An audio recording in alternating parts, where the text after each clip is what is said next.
This is He Knows Everything, bringing you that heat, that far. Got my boy Tomross TV in the building. Tomross, what's up, man? What's up, man? You already know. Separating the weak from the strong. Let's get Damn right right. into it. Damn right. Damn right. We got to get into it, man. This is going to be a three-part of the first part of what we want to talk about, Canelo Alvarez. There have been three heavyweights in the Mexican boxing community fan base. You have Nacho Beristan. You got one Manuel Marquez. You got Oscar de la Hoya.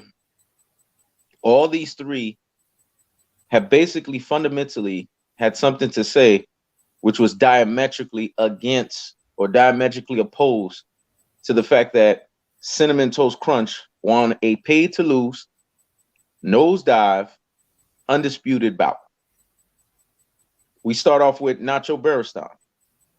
This guy right here is, as we know, the infamous Juan Manuel Marquez's trainer.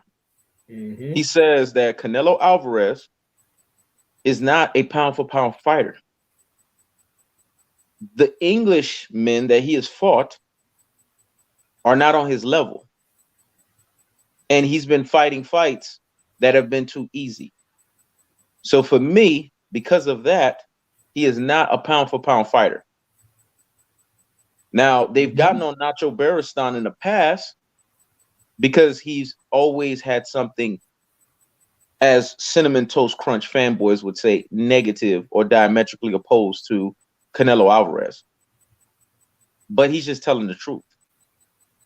This guy right here is a Mexican that is basically the native kind of Mexican. He got it from the mud. He doesn't understand this whole Caucasian Mexican type of thing.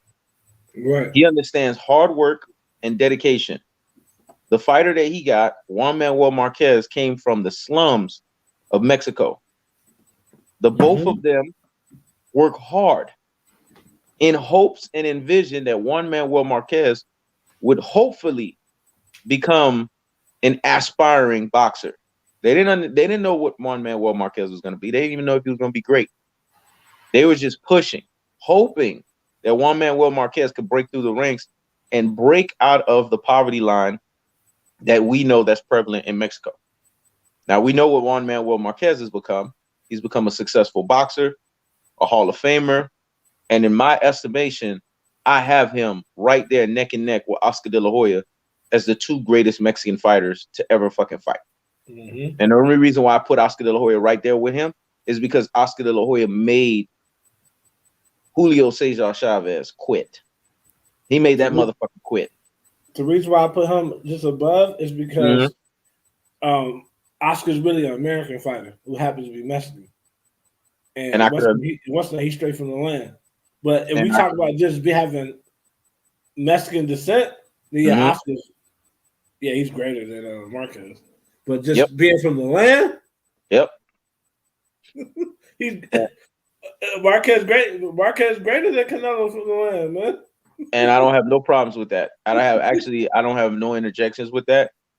Either way you slice or dice it, however you want to go, whatever flavor you want to roll with that, I'm absolutely okay with that. But as long as you got them two over everybody else, I don't have no problems with that. Because those guys work hard. Those guys never back down from any opponent. And one thing you could say about both of those guys, they were not afraid of black slick fighters. They didn't care that they didn't have the physical abilities to hang with them.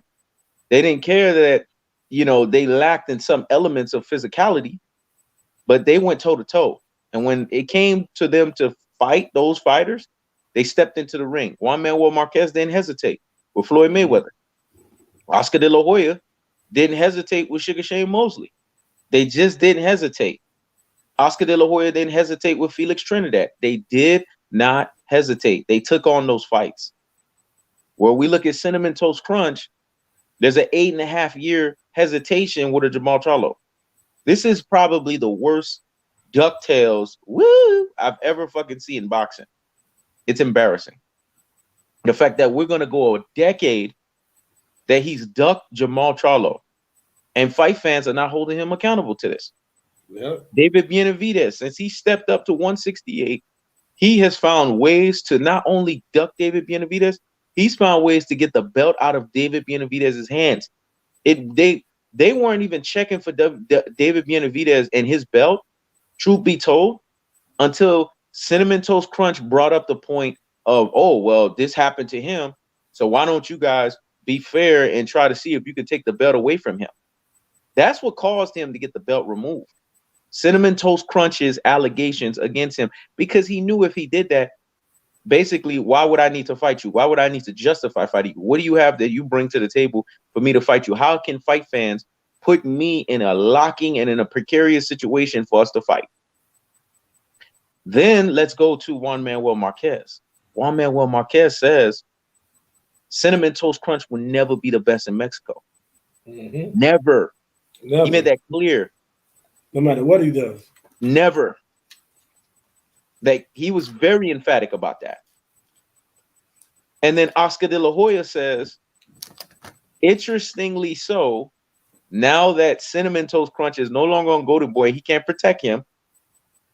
I want to see Canelo grow a pair and fight either David Benavidez or Charlo next. I want to see him grow cojones. I'm going to say it exactly the way he said it in his Spanish vernacular.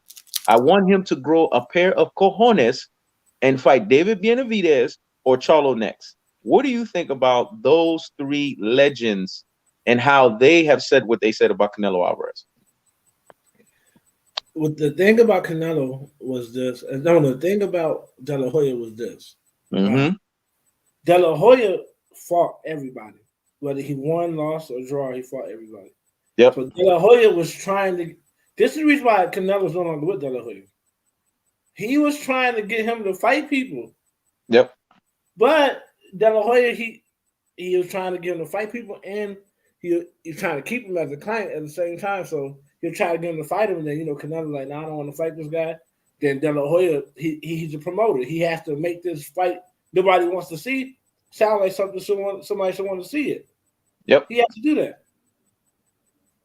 So he did it. But truth be told, De La Hoya always wanted Canelo to fight real competition. Exactly. Always. And now that he's not under his stable no more, there's no need for him to say that behind the scenes conversation. There's no need for him to keep it a secret now. That's the reason why he will leave.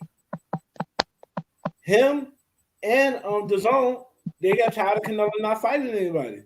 They put Demetrius Andrade, they put Triple G on there for them to fight each other. But Triple G didn't want to fight anybody but Canelo, and Canelo didn't want to fight anybody, period, but he was forced to fight Triple G. Yep. That's what happens when you give these guys that amount of money in one whop. Yep. They're not Floyd. They're not Muhammad Ali. They're not Errol Spence. You pay them up front, they're going to duck because it's in their nature to be cowards, to be duckers. Mm-hmm. They don't have the gene pool, the genetics to say, yeah, I got paid this money, but yeah, I'm still going to fight some competition. Yep. It's not in their DNA. Facts. Nacho is a respected cornerman. Yep. And he's one of the pioneering Mexicans. If don't nobody know what great Mexican boxing is, yep, it's him. Exactly. So if he says Canelo is not top 5, Canelo ain't top 5. Exactly. It's that point blank period. That's it. But outside of that, outside of me name dropping and leaning on names, I can tell you my own opinion. Mm-hmm. I wasn't fully aware of Canelo's misgivings and the things that he used to do up until he fought Floyd Mayweather Jr. I'm going to be honest. Canelo wasn't a star. Nobody even thought about Canelo until he fought Floyd. Mm-hmm. I'm going to be honest. Mm-hmm. He should thank Floyd for all the money that he makes. Nobody, the black community never gave a fuck about him. Facts. And then after he fought Floyd, then I started paying attention to him. And he started to make fights that made no sense. Exactly. But those fights that made no sense then, are the reason why people can't accept what he's doing now. Yep. He brought up Amir Khan for what, 135, 147. He brought him up to 160. To 160. When he had fights at 154 still, he jumped to 160, said fuck it. Jumped to 160. He got fights at 160. Nope. Did he fight those guys? No. Yep. He brings up Amir Khan, somebody who's known for having a glass chin. It's one thing to fight somebody from 147 that's a solid competitor. But Amir Khan? Exactly. Amir Khan? Another fight that made no sense. Yep. 2 weights and 1 pound up. Another fight that makes no sense. He beats Golovkin. Good on him. Both of those fights could have been draws. Yep. Both of those fights could have been losses for him. That's how close those fight was. He did not dominate those fights, but he got to win. He beats Canelo. He gets. I think he had the WBA, and I think he got the WBA and the IBF from them. Yep. Does he fight Charlo? Nope. For Undisputed? Nope. No. He ducks that fight. Yep. And since he didn't make the Undisputed fight, now he has to defend his mandatory WBC against Charlo, and he ducks that fight and vacates the belt. Exactly.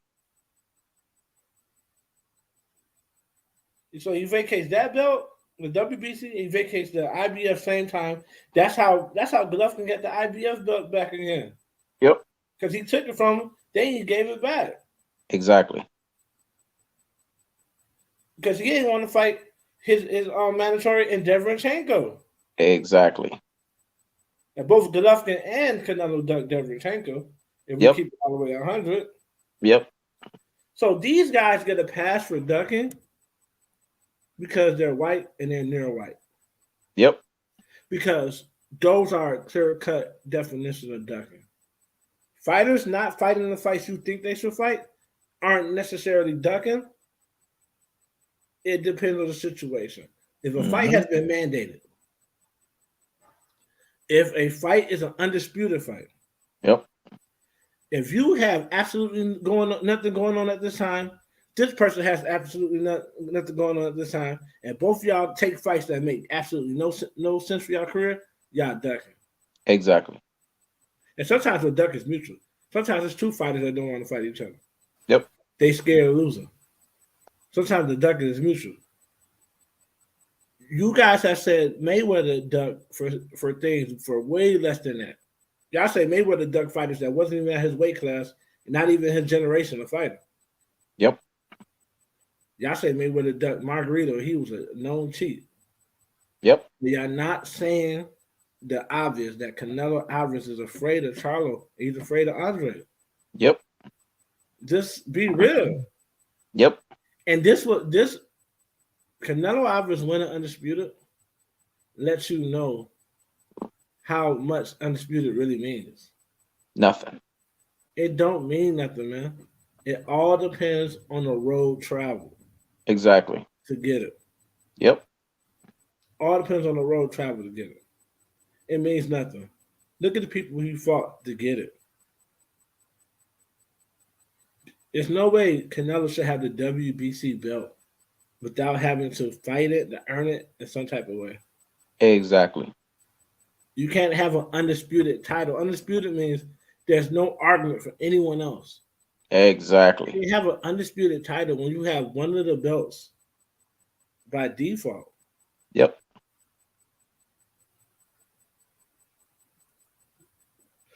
You can't do that. That's a great point. By default. That's a great point. You're still not undisputed then. Yep. Think about it. Floyd Mayweather Jr. beat Baltimore, he beat an undisputed champion. Yep. But he never got the undisputed title because why? Baltimore no longer had possession of the belts at that time. Exactly. They had the sanctioning bodies that took the belts back. Yep. They were in limbo. Yep. So they gave Floyd universally known welterweight champion. Yep. So why is it different from Canelo? Exactly. Canelo didn't beat Benavidez to get that belt. Nope. Why is it so different? They made a special case for Canelo to be able to say he did something that Floyd Mayweather didn't do. Exactly. When you're looking at the shit, Floyd Mayweather's road to Baltimore was more impressive than Canelo's road to Undisputed. Facts. Why? He had to go through Zab Judah. Yep. Who was undisputed champion the same year. Yep. Then he had to go through the actual undisputed champion. Baltimore. Canelo ain't never fought two back-to-back undisputed fighters with undisputed pedigree. Matter of fact, I think Floyd Mayweather the only person who ever did it in the history of boxing. Fight two fighters back-to-back with undisputed pedigree. Undisputed. Yep. People don't even take those fights. Right, Samuel Fagbemi said Floyd beat two guys who were undisputed, and one was undisputed, and they did not give him the undisputed title. Exactly. This is the reason why I have no respect for Keith Thurman. Yep. Keith Thurman has always said Floyd never became undisputed, and he knows boxing well enough to know that Floyd was undisputed. Yep. He just wasn't given the title. Yep. I don't respect who else says that shit. Shane Mosley don't say that. He don't even he don't entertain it. It's another boxer who says that shit. And let's not forget, at 147, he was undisputed too when he beat Manny Pacquiao because he got the WBO belt. And then they found ways through all of the sanctioning bodies to then say, you know what, we're going to sanction you and give you fees. It was weird because at the end of the fight, they didn't even say Floyd Mayweather's undisputed. They just automatically took his ass into litigations and said, hey, if you want all of these belts, you're going to have to pay these fees. And you know what Floyd said? Right, there's a reason for that. Each section of the body has their own definition of undisputed, and then you have the universally recognized definition of undisputed. All the sections of the body say you only need 3 major belts. The University Nevada state, the Nevada definition is you need all 4 major belts. So, as far as the section of the bodies. Yeah, Floyd was undisputed when he beat Manny Pacquiao because he had 3 major belts. As far as universally known, universally recognized undisputed, you need 4. So when people say he wasn't undisputed, I don't argue with them. But at the same time, 3 belts made Muhammad Ali undisputed. 3 belts made Mike Tyson undisputed. 3 belts mean a lot. But when people say Floyd was never undisputed, it's like they. Hold on, we're getting into Floyd, and we need to stay on topic. So I'm saying all that to say Canelo's undisputed really doesn't mean that much to me. A lot of these guys undisputed, and it's not just because Canelo's not black. Terrence Crawford undisputed don't mean shit to me. So exactly, that clear. Yes, because I know there's some race warriors in the comments gonna be like, "Oh, you saying this because you Mexican?" No, Canelo undisputed don't mean shit to me. Terrence Crawford. Terrence Crawford shit don't mean nothing to me. And matter of fact, you know who's undisputed means the most? Out of those guys who've been currently undisputed, the dude that just beat Joshua. Yep. Why? Because I know 2 of those guys were heavy hitters and he beat them. Yep. I know that for a fact. Nobody paying attention to cruiserweight, but that's not his fault. 2 of those guys he beat were heavy hitters. And I give Josh Taylor. He's not black. See, we like Josh Taylor. And that's the reason why I get him on what's the name as. He always want to worry about Tank, but then he get his ass whooped and lost undisputed. Exactly. Lost a chance to be undisputed.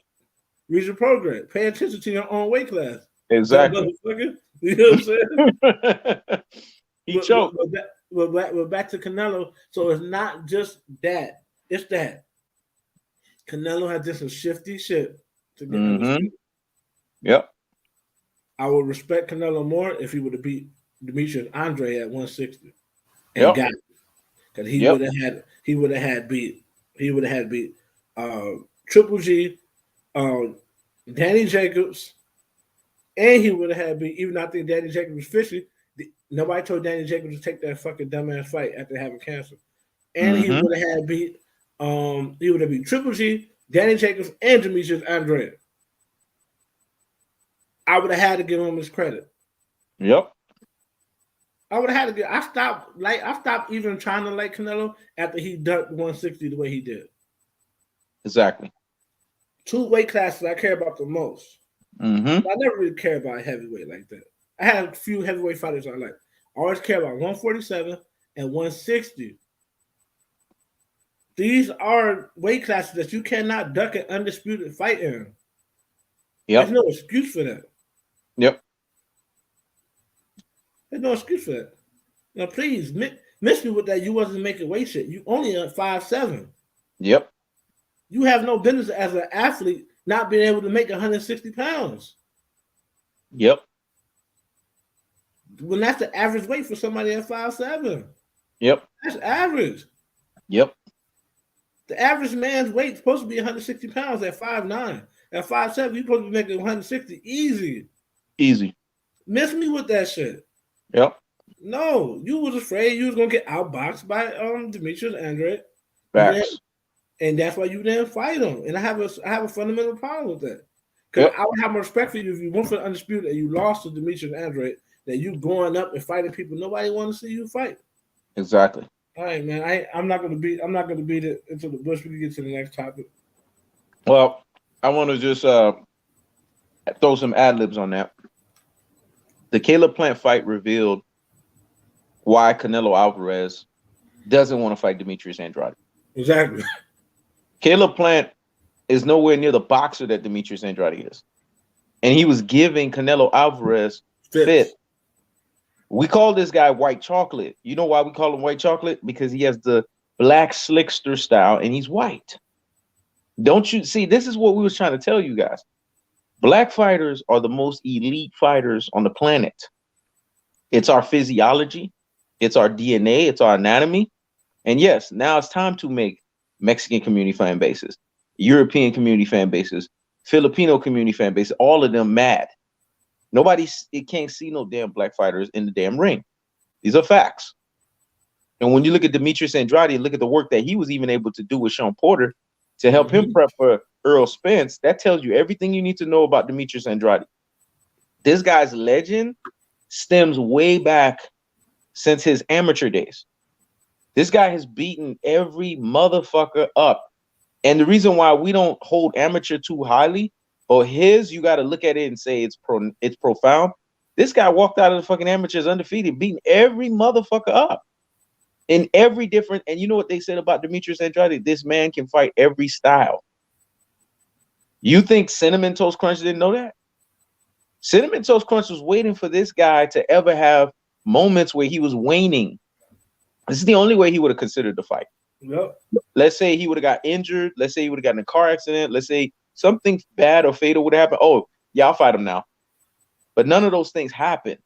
So because none of those things happened, he ducked them. The same thing with Jamal Charlo. Oh, no, this guy keeps getting stronger. This guy keeps getting better every fight. This guy keeps basically dominating opponents. And let's be honest, the way that Jamal Charlo handled Sergey Derevyanchenko, that scared the living shit, not only out of Cinnamon Toast Crunch, but it scared the living shit out of Jimmy. Because they all were like, what the fuck? You're right. He should be fighting somebody too. They both exactly. Know about it. They were like, what the fuck? This guy, Jamal Charlo, ain't nothing to play with. He's athletic. He's explosive.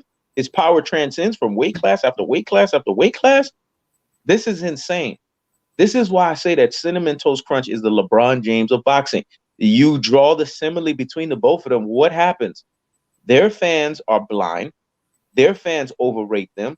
Their fans put them well out of proportion where they give them this similitude as if they are something special, but they lack the fullness thereof. And when we sit here and look at Canelo Alvarez and look at what he's fought and who he's fought, his road to Undisputed is the worst ever.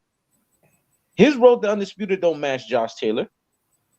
Now, we're going to talk about recent. Josh Taylor fought the equivalent of what Andre Ward fought in the Super 6. He fought that with these 4 guys.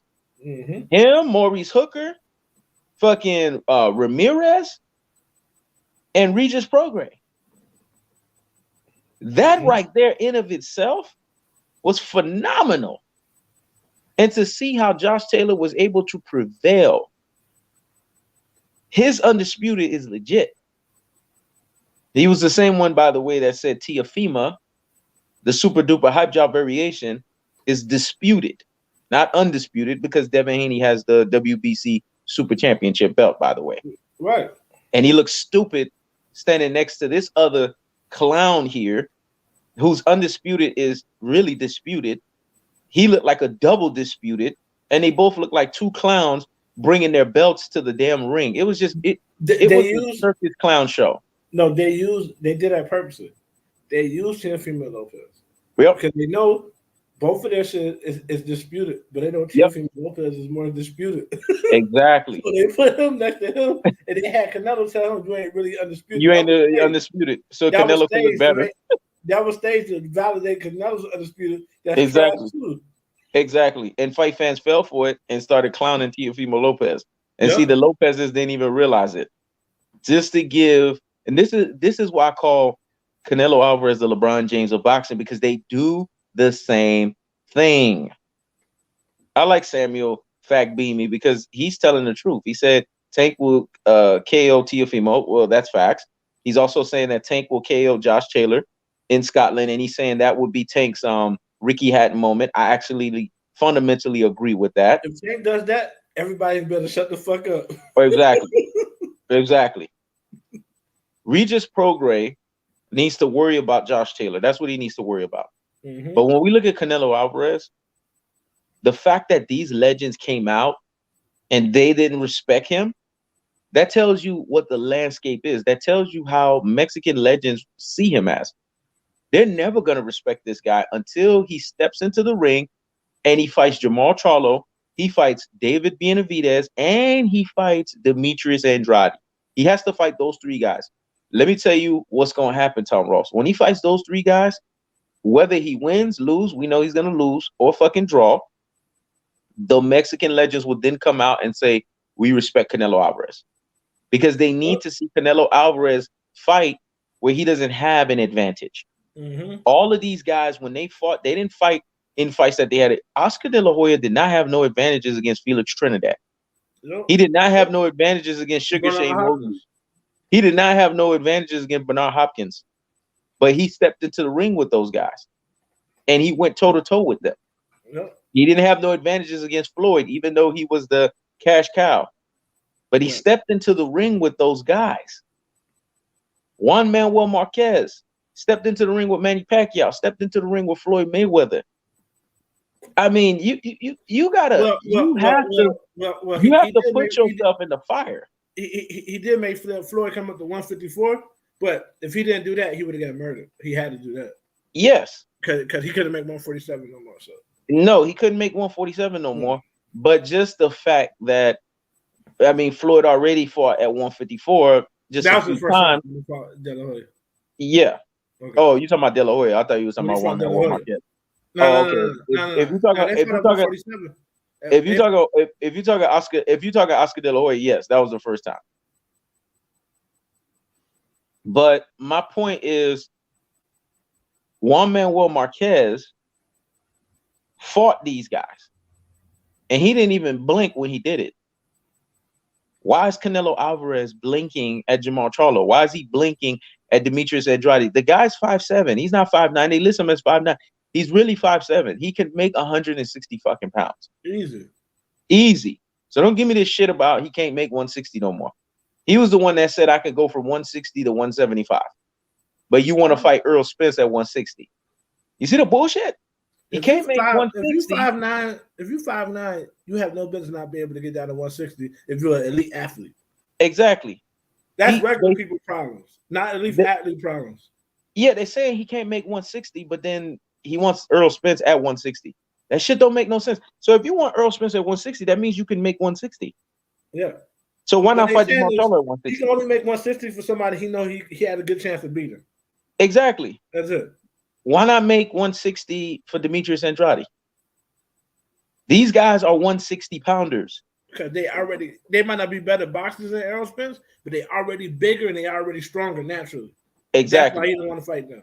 Exactly. He wants to fight somebody he think he can overpower. Exactly. And then here's the funny thing about it. Between Charlo and Demetrius Andrade, they're basically, boxing community fan bases are basically saying those two need to duke it out. See, this is what they like to do.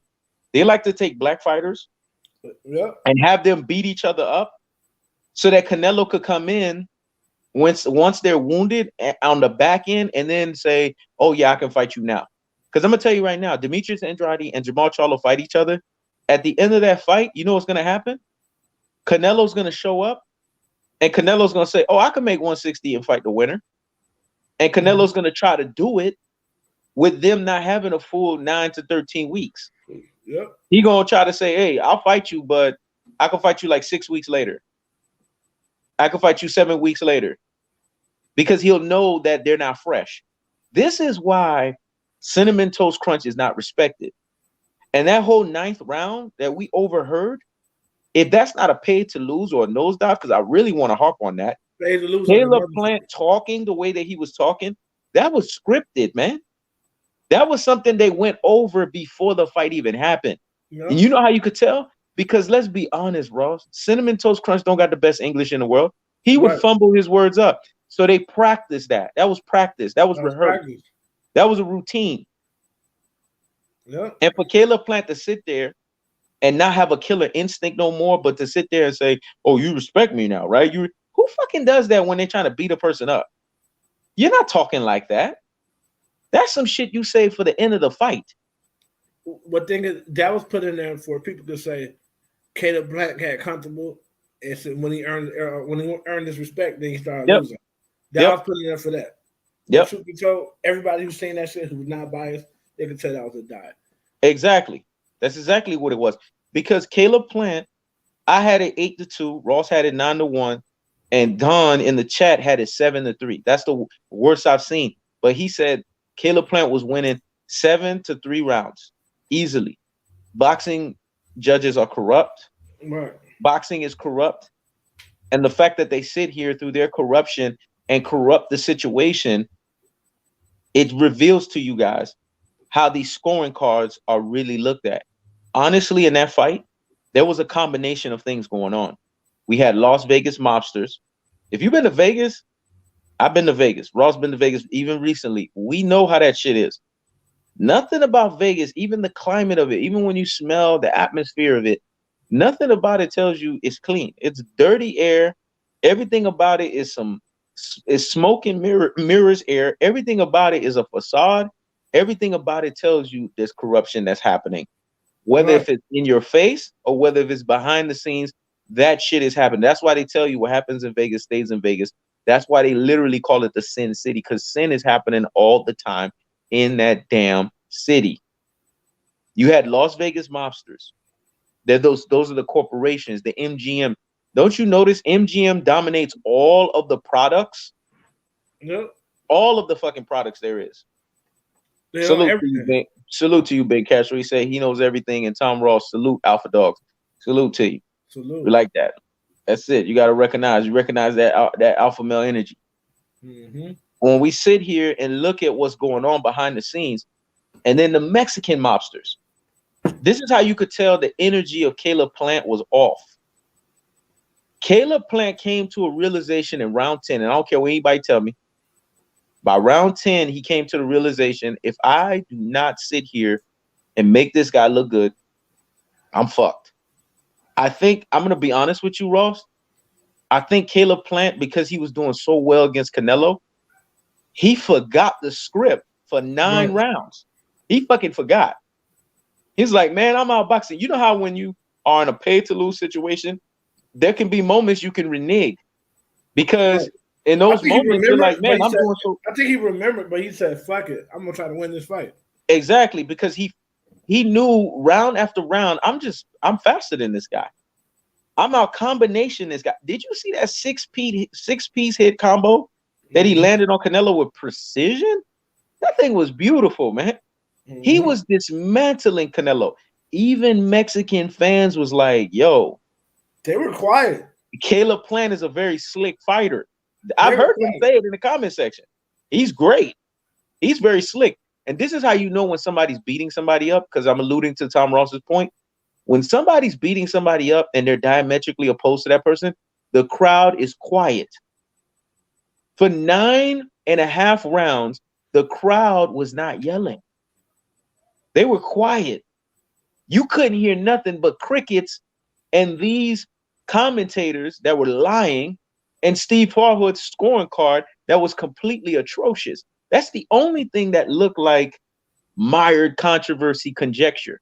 Outside of that, everything else was quiet because the crowd tells you in their body language how a fight goes. It was just like the Manny Pacquiao and Dennis Ugas fight. The crowd was quiet because they could tell Manny Pacquiao was getting the snot beaten out of him. This is what was happening. And in that fight, if you go and look at Canelo Alvarez, all of this head movement that he has, bullshit. He fights a slick fighter. His head is there to be hit numerous times. That's what Caleb Plant was doing. He was touching him on the button. When you hear they say a fighter has a gray night chin, you want to know what that means? That means that the fighter is hit on the fucking chin a lot. That's what it means. Right. So they got to say he got a gray night chin because he can handle getting hit a lot on the fucking chin. Right. And if you look at Canelo's foot movement, it was not all that. All of this, he was walking down Caleb Plant. Caleb Plant was in the shoulder roll. A lot of times the shoulder roll has moments where there's elements of rope-a-dope in the shoulder roll, where you hang on the ropes and it gives the illusion that you hanging, but you really pop shotting the person. And you're doing it from basically your defensive stance going into offense. You waiting for them to come in, you counter them, and then bomb, you get their ass again. And then after a while, you get your ass off the ropes. When you feel that you're in a position where it doesn't make sense, you get off the ropes, you reset yourself, get in the middle of the ring, do your fucking thing, and go right back to it. It's a continuum of doing that over and over and over and over again. That's what Caleb Plant was doing.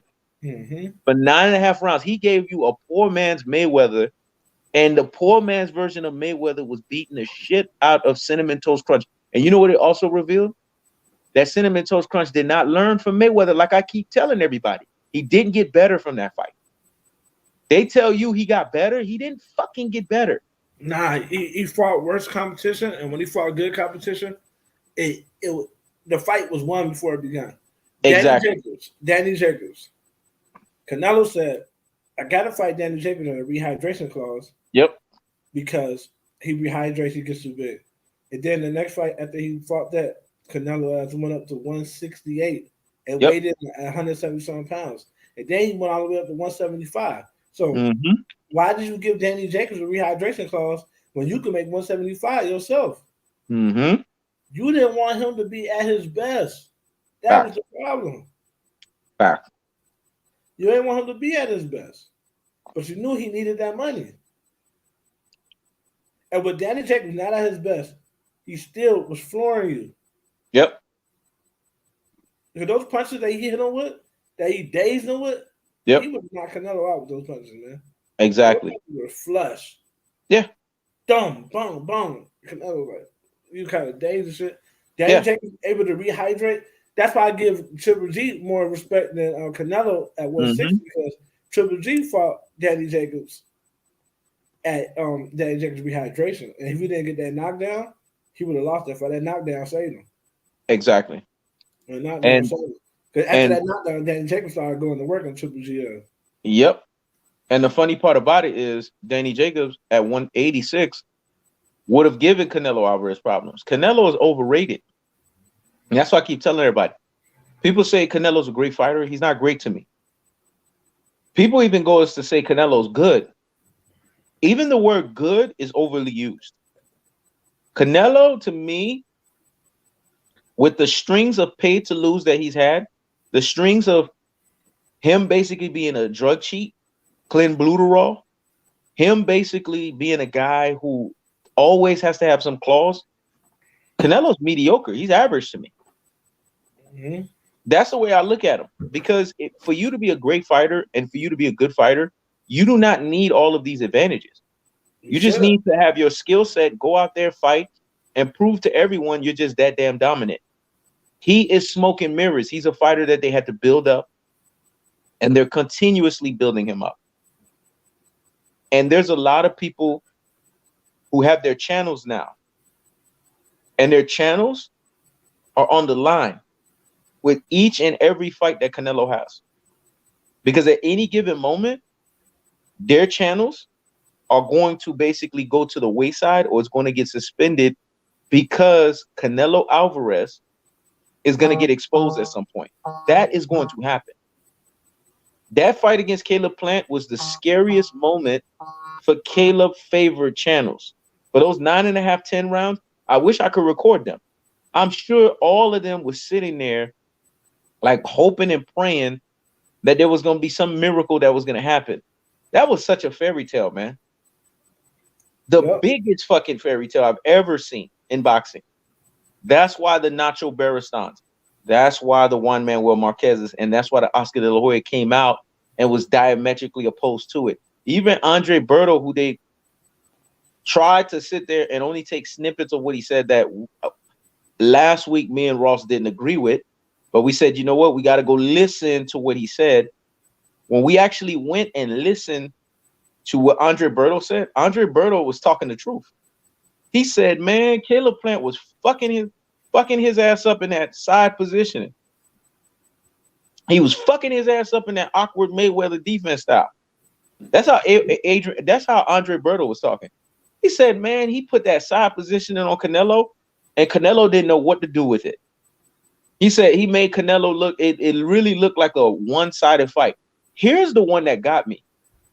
You know Robert Garcia's assistant coach?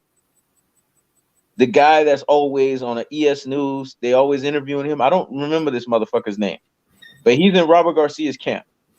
This guy was standing up at the end of the fight, and he said, I can't fucking believe they robbed Caleb Plant. He said, I had Caleb Plant beating Canelo the whole fight.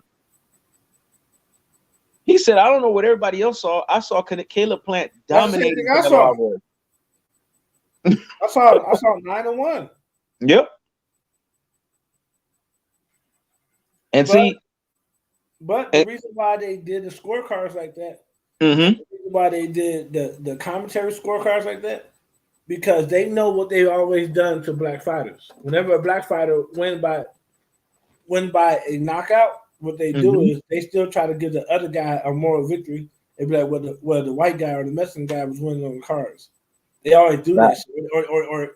Or they'll try to use an unofficial score thing like CompuBox to say one fighter won. Yep. I mean, it's a black fighter, and when somebody else wins, they don't never do that shit. So what they're trying to do is they're setting up so you can go, you could have give if you're a moral victory person, you can give Caleb Plant a moral victory because they had this lopsided and Canelo favored on the scorecards when you're watching the fight, you know that's not true. Exactly.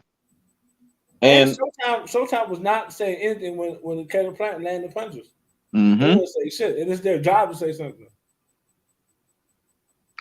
Interestingly so, and I'm glad you said that. For me, segueing into the next topic, Canelo Alvarez is no different than Terrence Bill Crawford. Both of their handlers have basically shifted their boxing careers in ways to where they find ways to hide their deficiencies as fighters. EJ88 said something along the same lines of that. Ronaldo Mitchell said it's the same for Crawford. Some pages will go away when he gets exposed. Facts. See, what people got to understand is Terrence Bud Crawford is the prototypical slave, masterfield, Jerry Heller to Eazy-E Negro. Yeah. I sent Ross a video of him basically you doing one of our dances that we do, old school jams. I was laughing at the shit because why you doing it with some white old fogey woman when you could be doing it with somebody in your own hood? It's all white people all around him. Exactly. He always got to appease people that don't look like him. That's Terrence Bud Crawford's MO. Always. he always have to buck dance.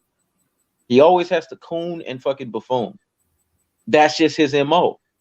What was the trippy part about it is boxing community fan bases, the black ones, they're always revealing their ugly heads. They're always revealing their coons and buffoons too, because they're pushing out that they need to apologize to Terrence Bud Crawford. They need to cry for Terrence Bud Crawford.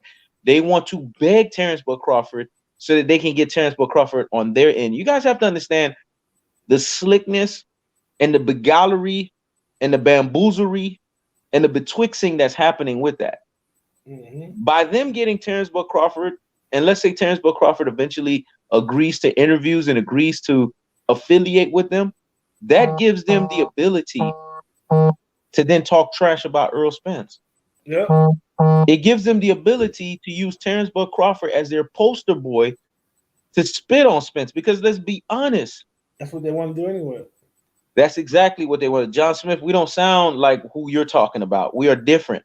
We're independent contractors. That's what we are. He's not even listening. You need to know the difference. He's not listening.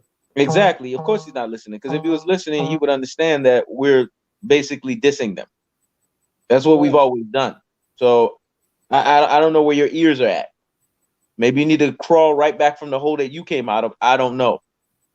But the bottom line is, when we sit here and look at the bigger picture here, the hate that they have for Errol Spence, it stems from the fact that they need Bud. This is why they're trying to beg for Bud. They're still trying to beg for Bud. They're hoping Bud will fall for the bait. But this is what they don't realize. Bob Arum's skullduggery of Bud is too powerful. I appreciate skullduggery artists because I'm a skullduggery artist. Once you skullduggery a motherfucker up, that motherfucker is so hard pressed to get out of that skullduggery. That's just the way skullduggery works. It's a beautiful skill set. It's a beautiful art to use, because once you have a motherfucker in your skullduggery fence, and you've basically taken that fence and put a wall over it, and you've basically taken it and then put concrete over it, and then you've basically taken it and laid the cement, a motherfucker can't get out of it. Bob Arum has basically convinced Terrence Bud Crawford that his best time as a boxer, his biggest lineage, his biggest fame to claim will always be with Top Rank. And that Bob Arum will take care of everything for him. You got to understand, Terrence Bud Crawford is a lazy Negro. You could already see it. Lazy in everything. All he does is just fight. He just want to box. He ain't governing no business affairs. He's not governing this. He's leaving all that shit to Bob Arum to handle. That's why I said Jerry Heller to Eazy-E. That's what Eazy-E did. Eazy-E was just in the studio. No Vaseline. Hey, Eazy-E, we're going to get him, man. And Eazy-E will look at him. Hey, Jerry, what's up? What's up with the finances? Don't worry, man. Numbers are looking good. The numbers are looking great. Just sign these checks. Just sign these fucking checks and sign right here. Sign the contract. First. Exactly. And that's what's happening. That's what Bob Arum is doing with Terrence Bud Crawford. That's why I said a Negro that's missing a few screws, because he doesn't understand even his own climate. How is Spence behind you? He just recently came out of his rabbit ass mouth 2 days ago and said Spence is behind me. How? In what planet? What world? We're at 147. How many belts do you have? 1. How many belts does Spence have? 2. So how can someone that has 2 belts be behind you? The math is betraying you. So if the math is betraying you, the pay-per-view numbers are betraying you, and the overall status of the position that the fighter is in is betraying you, how is he beneath you? Are you claiming to fame off of your 140-pound undisputed, that is really disputed status? That's 140 pounds. This shit don't even count no more. Well, how the fuck does that even measure up to 147? And fight fans are so stupid. They take a lesser weight class and what you do there and measure it up with a weight class that's actually more prominent, and he actually hasn't done nothing in there, in that weight class. When we sit here, look at Terrence Bud Crawford, there's nothing about this guy that tells you that he's special. Terrence Bud Crawford got dropped by Mean Machine. That fight right there, if I already had suspect on Bud and I had question marks next to him, that fight right there put all of the suspect and question marks in my mind. As great as he is, supposedly, the fact that you guys keep saying he's a reincarnation of Mayweather, the fact that you guys keep saying that he's on Mayweather's level, has Mayweather ever been dropped by a Mean Machine? Bud's That's never fucking happened. Bud's continuing to be a Mayweather's tougher than Bud. Exactly. That's what people don't understand, because Mayweather got that pretty boy mentality and he's flashy. People don't realize how tough Floyd Mayweather is. Yep. Everybody else who fights Errol Spence, their career is over. Yep. Mayweather sparred this nigga tooth and nail 2 days in a row and still had 8 years left of his career dominating niggas. He's different. Yep. Yep. Nobody else can do that. Yep. Because sparring with Spence is like having 3 fights with Spence in 1 day. Because Floyd, when he spars, he's not trying to avoid no smoke. He's in a fight. So Floyd in there thumping with Spence twice in about a 2 week span. Then he went on to have the second part of his illustrious career. Yep. Come on, man. He's tougher. Bud Crawford is not tough enough. Yep. To be compared to Errol Spence. I mean, especially Errol Spence. To be compared with Mayweather, man, he ain't tough enough, man. And then when they say Spence couldn't hurt Mikey lost to a dud. Mikey lost to a no-namer. Mikey lost to a tomato can. Mikey lost to a bum bash. If you want to know what Spence did to Mikey Garcia, Mikey Garcia shouldn't have lost his last fight. Mikey Garcia lost an exhibition bout. Right. To a fighter that was over a decade removed from boxing. Mikey Garcia was pissing fucking Amber.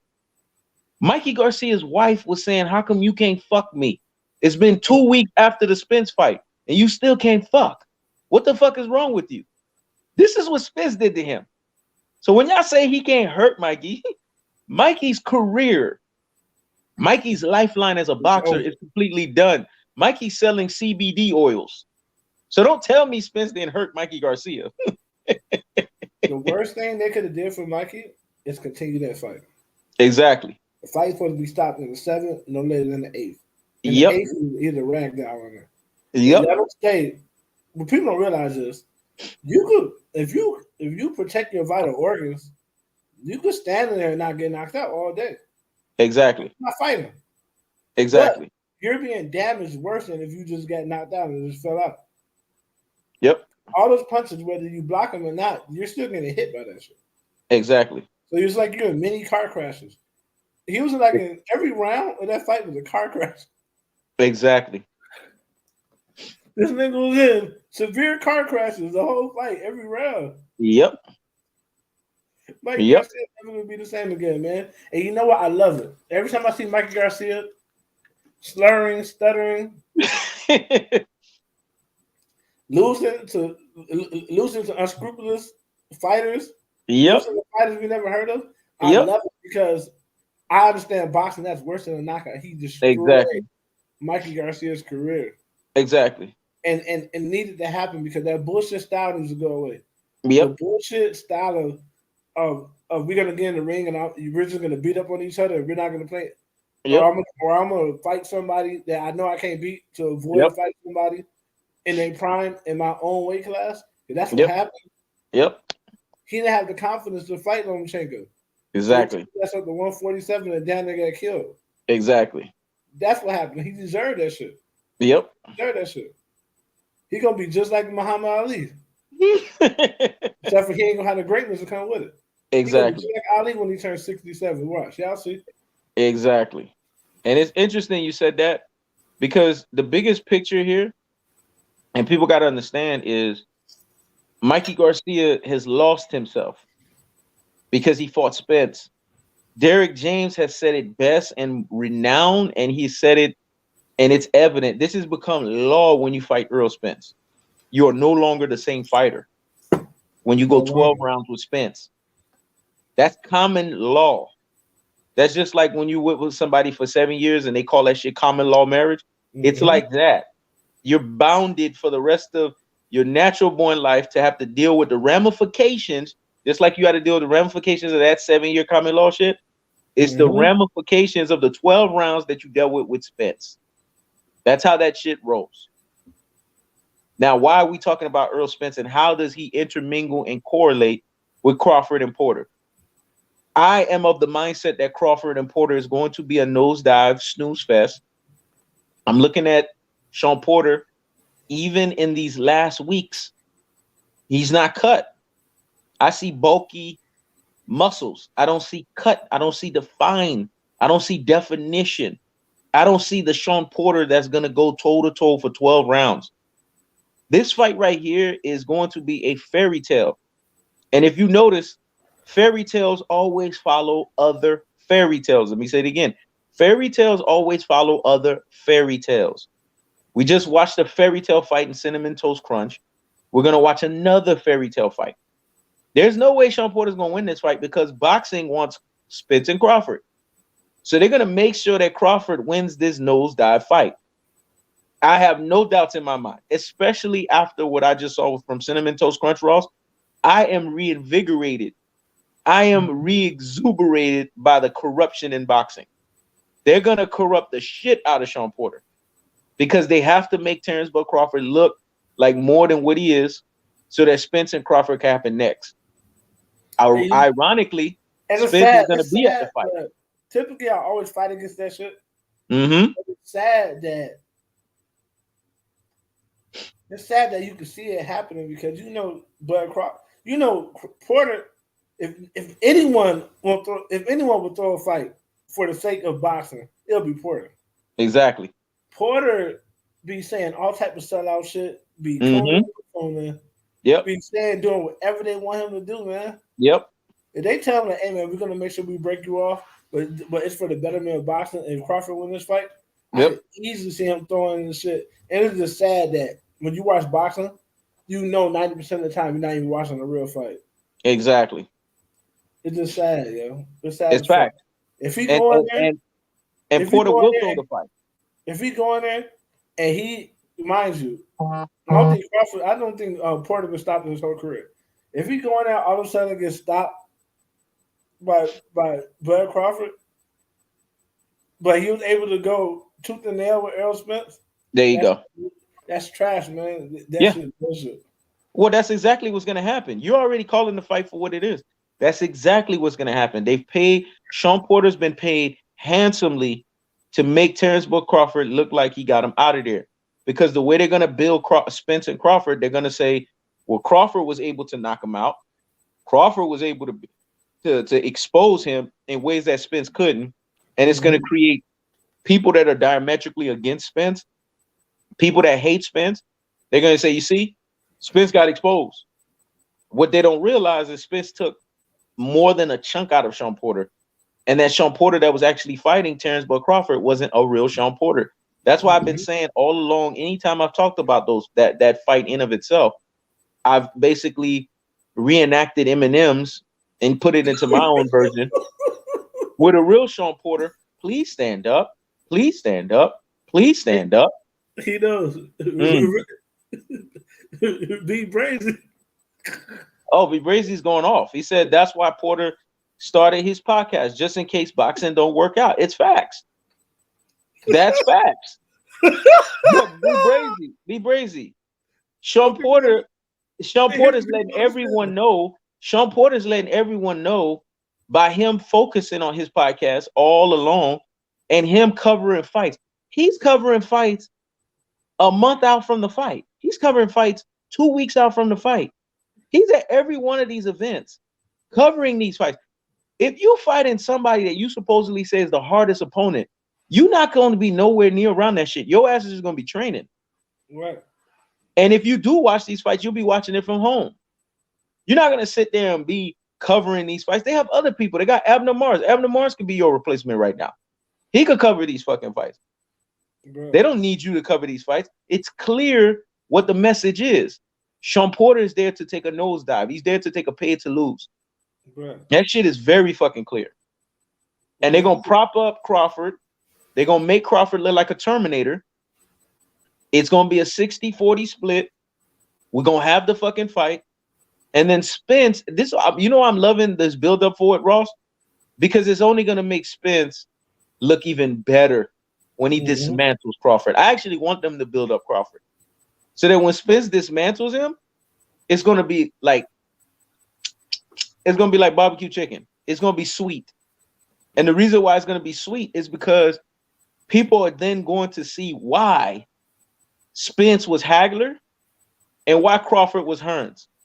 Tomross has famously said that's why Tommy Hitman Hearns was hanging around Terrence Crawford's camp for a number of years.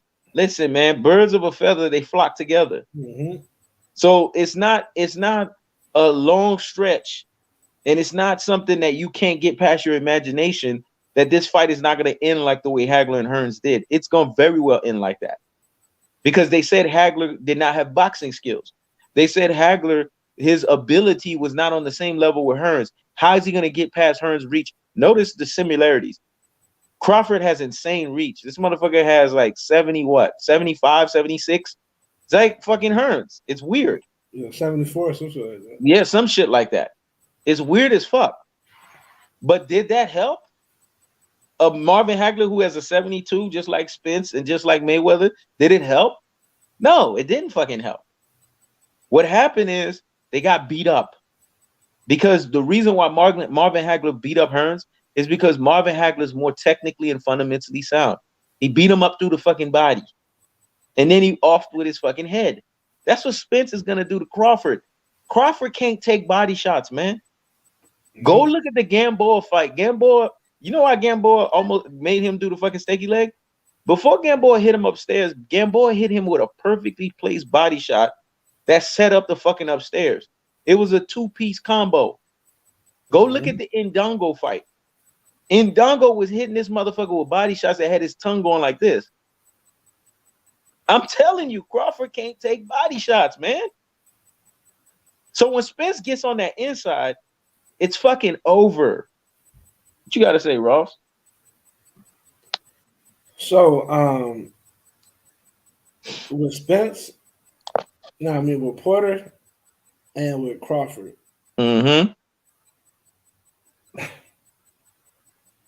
This should be a good fight. It should be a fight that Terrence Crawford barely wins, but they're gonna make Terrence Crawford look like they're gonna make him look like fucking Julian Jackson, and just how you can tell they're doing. You gotta watch the fake all access shit they got. Terrence Crawford and Bud is saying that Terrence Crawford and Porter is saying that Porter is the greatest welterweight of this era, of their era, and that him beating Bud solidifies him as the welterweight, and he will be the best welterweight by beating Porter. That's what they're saying. That whoever who tried to be the best because they face the best competition. But that's how I said. Errol Spence got 2 belts. Facts. So what the fuck is they talking about? Errol Spence got 2 belts. He got 2 belts from the niggas that was running the welterweight division after Floyd Mayweather retired. Yep. You had Porter, Keith Thurman. He ducked Errol, so you couldn't fight Errol. You had Porter, and you had fucking dude from UK. Yep. Kell Brutt. Yep. You know what I'm saying? He took his belts from real welterweights. Who the fuck who did Bud Crawford take his belt from? Exactly. Horn. So we gotta understand this. What has Bud did at 147 to ever be called the best at 147? Exactly. Absolutely nothing. It's all smoke and mirrors. It's just how you know how strong the media is. The media can make the average person believe anything. Exactly. Just 8 months ago, the jab didn't exist. Yep. And now all of a sudden, niggas is fighting at work over who right, who wrong, over some shit that didn't even exist 8 months, just about a year ago. Didn't even exist. And now you got people who separated. Marriages is being broken up over this shit. Yep. That's true. People are easily controlled. Exactly. Easily manipulated. Yep. If you want me to respect you, I have to respect your mind. If you easy controlled, easy manipulated, I can't respect you, man. Exactly. And Bud fans have been proven to be easy controlled, easy manipulated. Yep. Easy. Yep. Because you don't have the mental capacity to see through shit. Yep. It's very easy to see that they wanted to replace Floyd Mayweather Jr. with a more manageable, more controlled Floyd. Mm-hmm. Bob Arum did not want what happened to him with Floyd happen again, so he got an easily controlled Negro. Yep. He looked Bud in his face and said, "You're a waste of money." Yep. He said, "You're a waste of money. Nobody wants to see you fight. You're boring. If you want to leave, you can leave. You can't sell a cookout, let alone a chicken dinner."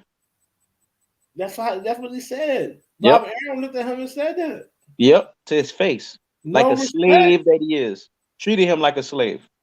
But when you're a clone, that's how white people treat you. Exactly. They know you're gonna keep coming back for more. Exactly. They know. Yep. They know they don't have to suffer the wrath. You think Bob Arum would have said that shit about Errol Spence? Yep. Even if it was true, he wouldn't have said no shit there to his face. Exactly. He had no respect for Bud, man. Bud is he's a goofy, man. Yep. But on top of that, so what they're gonna do? They're beefing up Porter right now, beefing him up. Yep. Sadly, this should be a good fight, but it's gonna be a KO. Yep. And then people gonna be on Facebook talking about Bud better than Errol better than Spence. Mm-hmm. You know what I'm saying? Yep. They're gonna say he's better than Spence because he did something Spence couldn't do. Yep. And then they're gonna be let down when Spencer and Porter get in the ring together. And Porter gets stopped, man. Bob you mean Arum Crawford? Is so good for Spence this. And Crawford. Yep. Bob Arum. The reason why I keep saying their name interchangeable because they really they not on Errol Spence level. They the same, man. Like exactly. They even remember their names. Yep. But Bob Arum was good for this. Bob Arum, he get one guy, he create him, fatten him up, and then when they lose, everybody's walking. They still look stupid with their dick in their hand because they can't believe it just happened. Yep. People couldn't believe that Manny Pacquiao lost like that easy. Yep. Because Manny Pacquiao was never on Floyd's level. I kept telling niggas that. Exactly. I kept telling people, I was like, man, Manny Pacquiao's avoiding Floyd right now. Remember the one element though with Bob Arum. At the end of it, Bob Arum knows when the cap is about to be over. And once the cap is over, Bob Arum's like, okay, as long as I make as much money as possible, on to the fucking next. Exactly. And Bob Arum, he cares more about control than he actually does about the fighter. Yep. Because he could have been made big fights with Terrence Crawford, but he don't care about that. He cares about the control of the belt. Yep. He cares about the control of the belt. And now since Fury dominated heavyweight, he don't need Bud no more. Nope. And since two things happen in the top rank camp. People don't realize this. Yep. When Teofimo Lopez got exposed and he lost those belts. Yep. And when Tyson Fury beat Wilder, Bob Arum stopped giving a fuck about everything, man. Loma. Loma. Mm-hmm. He started talking the shit. About even he got a guy with three belts, one fake belt. He talked shit about Teofimo Lopez. He never did that about Lomachenko. He started talking shit about Bud. Any fighter that's not white on his roster, he talks shit about. He don't care no more since his favorite fighter lost and Pacquiao gone, and then he got Fury. He don't care about nobody else. Now he's just telling the truth. Yep. So that's how you know he about to get ready to sacrifice. Bud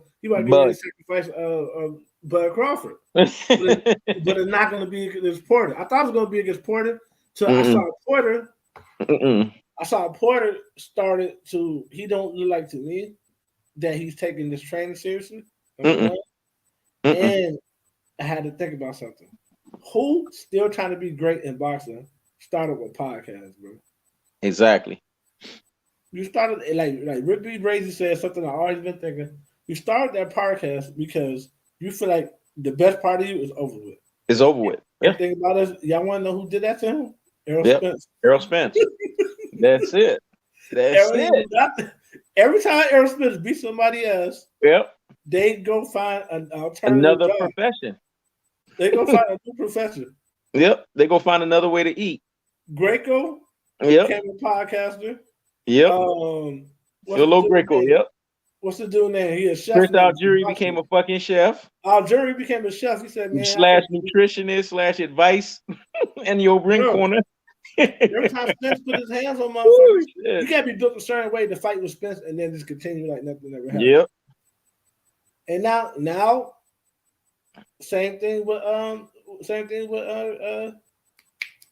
Porter. Yep. Same thing with Porter, man. Porter knows this is the end. That's it. So he's trying to cash out. You know this. Yeah. End, man. And Lamont, go look. Let's give Spence his credit though. Lamont Peterson. They talk about when Lamont Peterson fought. The last opponent after he fought. What's that motherfucker's name? The one that supposedly Boots beat up. What's that motherfucker's name? It's on tip of my tongue. Yeah, the white dude. I don't know who the fuck Boots beat up. I don't watch Boots. They said this guy retired Lamont Peterson. Bullshit. Lamont Peterson was already retired by Errol Spence. Yeah.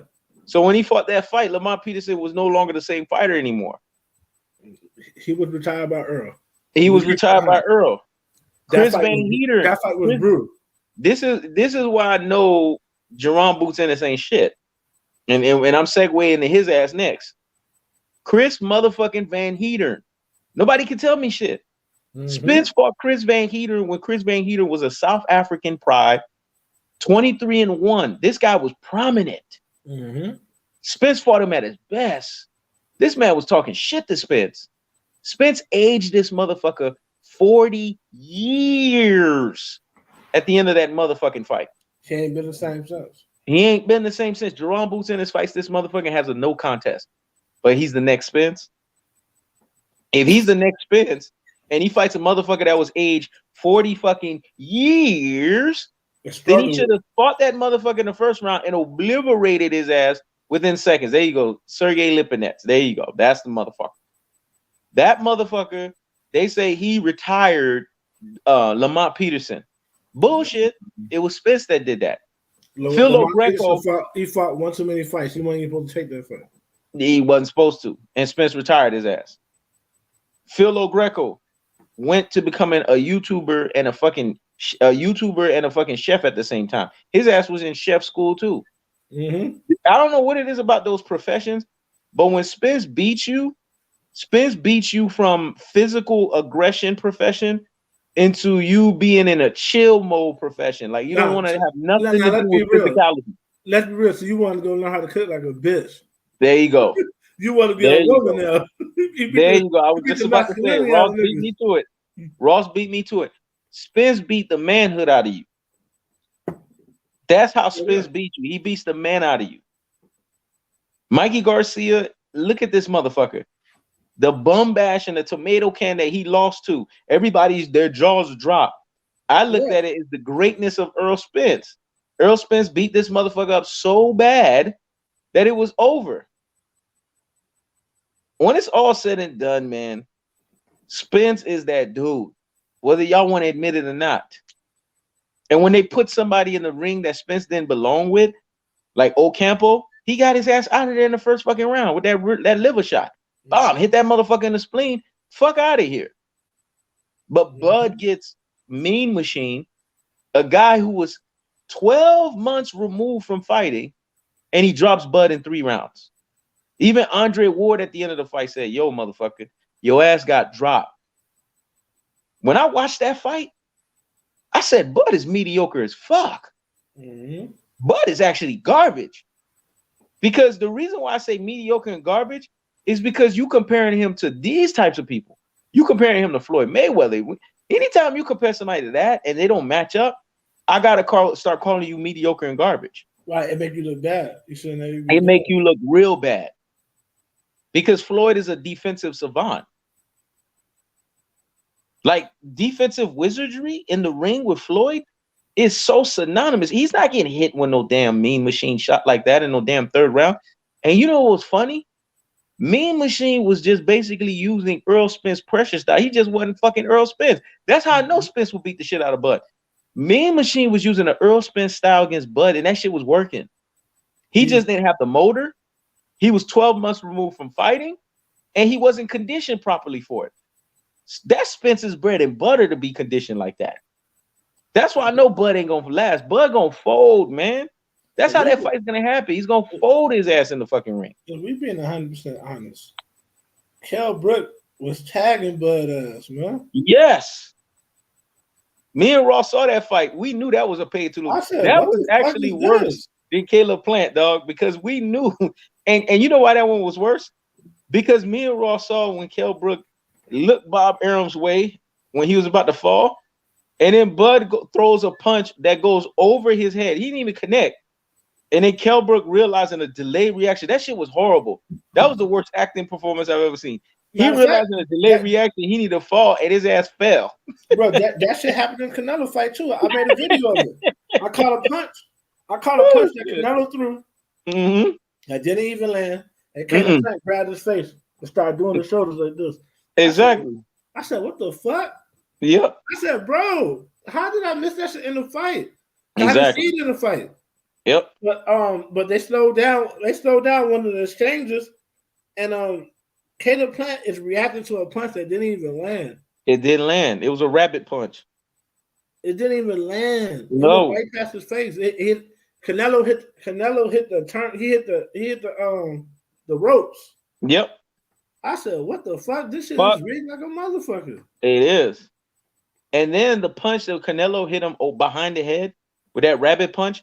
In boxing, you're supposed to get a fucking point deducted for that shit. Yep.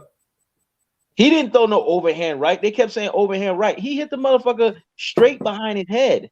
Yeah, right. And then I always call it the Mike Tyson, but in boxing, today's climate of boxing, that's an illegal hit. Because back in the days when Tyson and them and the heavyweights did it, the shit wasn't illegal. When the motherfucker's going down, you get that extra punch. Nowadays in boxing, when somebody is going down, the referee automatically gets in your way and pushes you to the other side.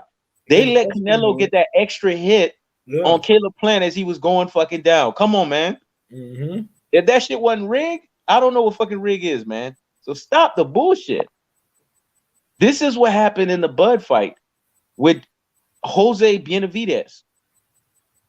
Let's talk about that shit. Jose Benavidez landed a body shot on Terrence Bud Crawford, and Jose Benavidez was beating the shit out of Bud, bruh. In that fight, Bo Mac was vomiting Big Macs. I've never seen Bo Mac vomit Big Macs as much as he did in that fight. He was yelling at Bud. He was telling Bud, why are you exchanging with this motherfucker? Why are you letting him get in your head? Why are you going toe-to-toe? And Benavidez was killing his ass with counters. It took Bud all of every bit of 12 fucking rounds and a prayer to beat him. That's why when Spence met up with Bud, he was like, you went up against a one-legged hobbit. You went tooth and nail against a one-legged gimp. I was straight up stop you. You too light on your ass. And he told that motherfucker that shit 3 times. But here's the difference between Spence and Bud. This is how you know Spence is elite and Bud is not. This is how you knew Floyd Mayweather was elite and Bud wasn't. Yep. At 147, if Floyd Mayweather couldn't get the fight that he wanted, truth be told, Floyd was trying to be undisputed again. He was chasing Brook. Brook kept saying, you got to fight me in the UK. Now, I got to fight you in the UK, and I'm Floyd Mayweather Jr. So Floyd said, all right, you don't want to fight, nigga. I guess I'll go to 154. Exactly. I guess I'll go to 154 then. Yep. You know what I'm saying? Bud keep talking about he ain't got no fights. You supposed to be the next Floyd. Why you ain't go to 154 yet? Exactly. Why you ain't go to 154? Spence, every time Spence with somebody ass at 147, the Boston media says he should go to 160. They want to skip him past 154 to fight Canelo. They don't ever say Bud Crawford should fight Canelo. They ain't never heard that. They ain't never heard Bud Crawford should fight Canelo. Have you? Because they're not on the same level. They're not. One guy, both of these guys are skilled. One guy is built for 140, man. Yep. One guy is built for 147 in the move up. Bud is not. Bud can't beat none of those top guys at 154. Man, I'm telling you right now. Jamel Charlo beat the shit out of Bud, man. Beat the shit out of him, living the shit dude out. The dude that Jamel Charlo had problems with would beat Bud. Yep. Because if he giving Jamel Charlo problems, he'll walk through Bud. Walk through his ass. Because we saw Bud get stopped by Gamboa. I'm never exactly. gonna let that go. Exactly. Gamboa was a little nigga, man. Yep. People don't realize how little Gamboa is. Exactly. The camera angles make these guys look bigger than what they are. Yep. Floyd's not a big man. Floyd's bigger than Gamboa. So imagine how little Gamboa is. Yep. Gamboa, when he hit Bud Crawford was retarded for at least 10 seconds. His leg went from bow-legged to straight. Look how he started acting. Mm-hmm. He couldn't control himself. He couldn't control his mouth. Nope. He was retarded. Yep. Gamboa had so much respect for Bud. If you just started putting the Crawford to the wind and started throwing haymakers, he would have got Bud. He would have got his ass out of there. I'm not convinced by Bud that Bud is one of them niggas. Nah, he's not. Spence gonna fold his ass, dog. He gonna fold him like a pretzel. I'm not. Bud gonna have to go down to 147 at 140 after he fight Spence. Yep. If he don't, if you stay at 147, he's not gonna beat none of the top dogs again. Well, after the Spence fight, he's gonna have to retire. He's not gonna be the same fighter. He's not gonna be the same fighter. He's not gonna be the same fighter. People not understanding this. Mm-hmm. This nigga Sean Porter try to say that he didn't feel no type of power that's different than what he ever felt when he fought against Spence. That's what he tried to say. I remember vividly after that fight. I remember the camera catching. They caught Sean Porter in a very vicarious situation. Yep. He's coming down the steps. Yep. He could barely walk down the steps. Yep. And then when he saw them, he hurried up, got down to the bottom awkwardly, and he just stood at the bottom of the steps. And typically, when you get to that corridor, they walk and they talk with you. Yep. You leave. Till you leave. Right there for like 10 minutes until his father came. His father came to help him and shit. Yep. And then his father, you could tell he couldn't walk. When his father came to help him, I guess they didn't want to embarrass him. They would have did nobody else like that. They got off him. Yep, but they got off of them. They didn't like. They would have kept following them and shit. Yep, they would have kept following them. Yep, that's true. He couldn't walk without assistance after that fight. So, don't tell me that Porter did his thing. Porter laughed. People try to say Porter got beat up that fight, man. Beat the hell up. The fight was exciting because his adrenaline carried him. Yes, he was getting hit a lot. He was getting landed. Spence was landing the accurate shots. He was getting hit a lot. Yep. And he landed his shots too. But I'll say Spence hit him like 3 or 4 times for every one punch that he landed. Man. Exactly. Spence was punishing Porter, bro. And if Porter wasn't an athlete, if he was just because Porter don't really got no boxing body, he still has a football body. Mm-hmm. If Porter didn't train the way he trained, he would have got stopped. You would have got stopped. If that wasn't even Spence at his best. Exactly. That was Spence playing around. That wasn't even Spence with Blu-ray doing the extra shit that they do. The extra shit that they do for real. Explosive shit. Yeah. The Spence who fought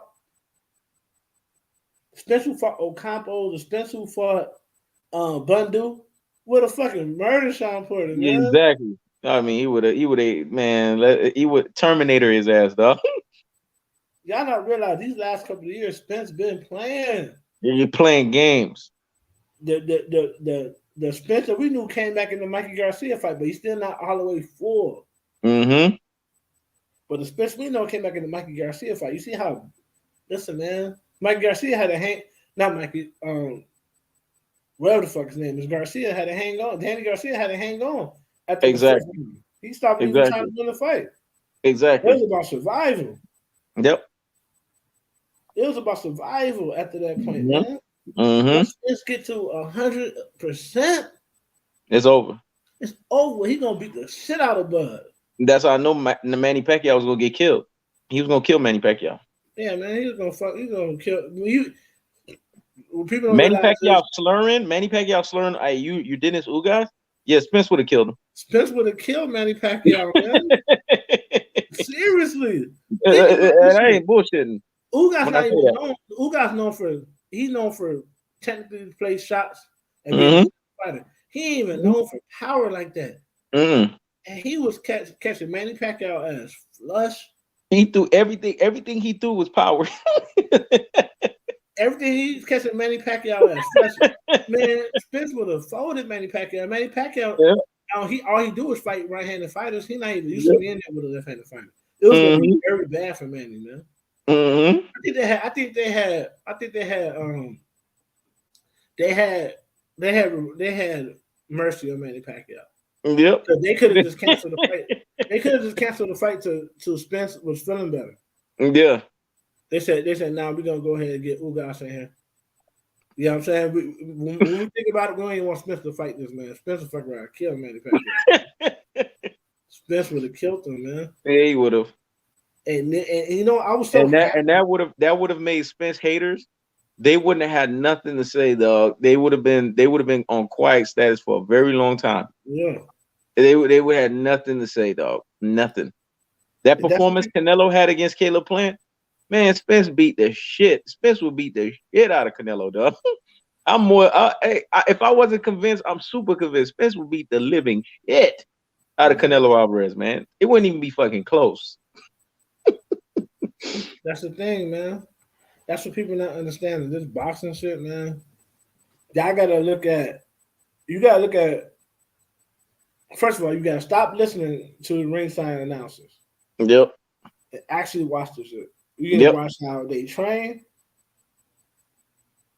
You need to watch.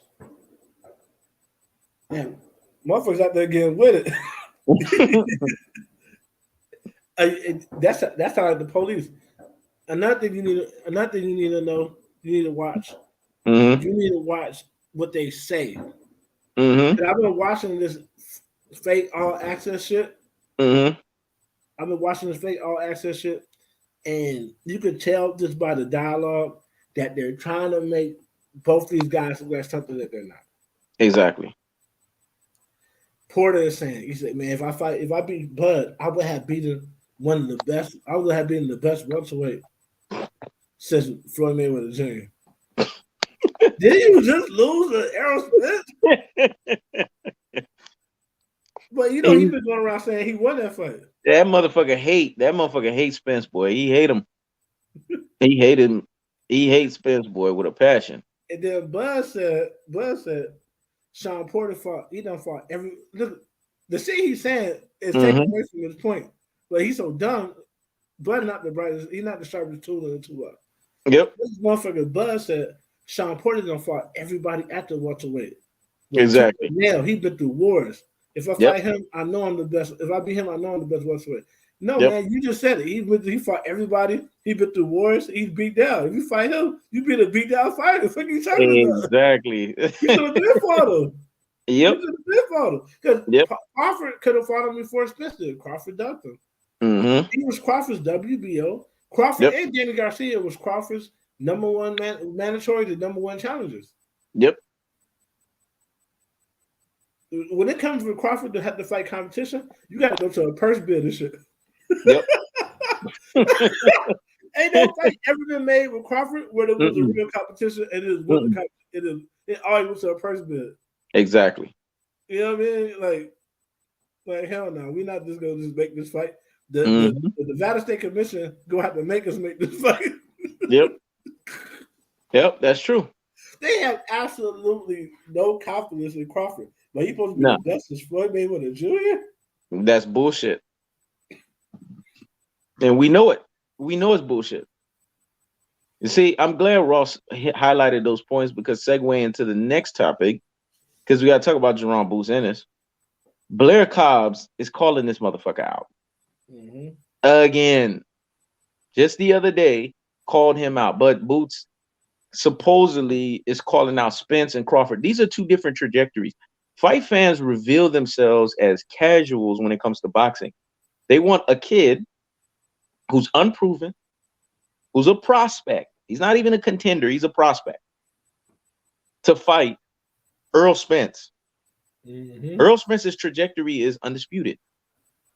Terrence Crawford's trajectory is undisputed. Y'all don't believe in Terrence Crawford that much that y'all have to jump on Boots now. Boots is the next hype job. He's the new fucking Bud. If you look at Jerome Boots and this, you see the new incarnation of Terrence Crawford energy. He got Bud energy written all over him, man. Nothing about this guy's Floyd Mayweather is. When they tried to say he was the next Mayweather, are you fucking kidding me? Nothing about this guy is Errol Spence. Everything about him is the next wave of Terrence Crawford. When you see all of these fanboys jump on a fighter, you need to run for the fucking hills. You need to go the other fucking way. I'm telling you.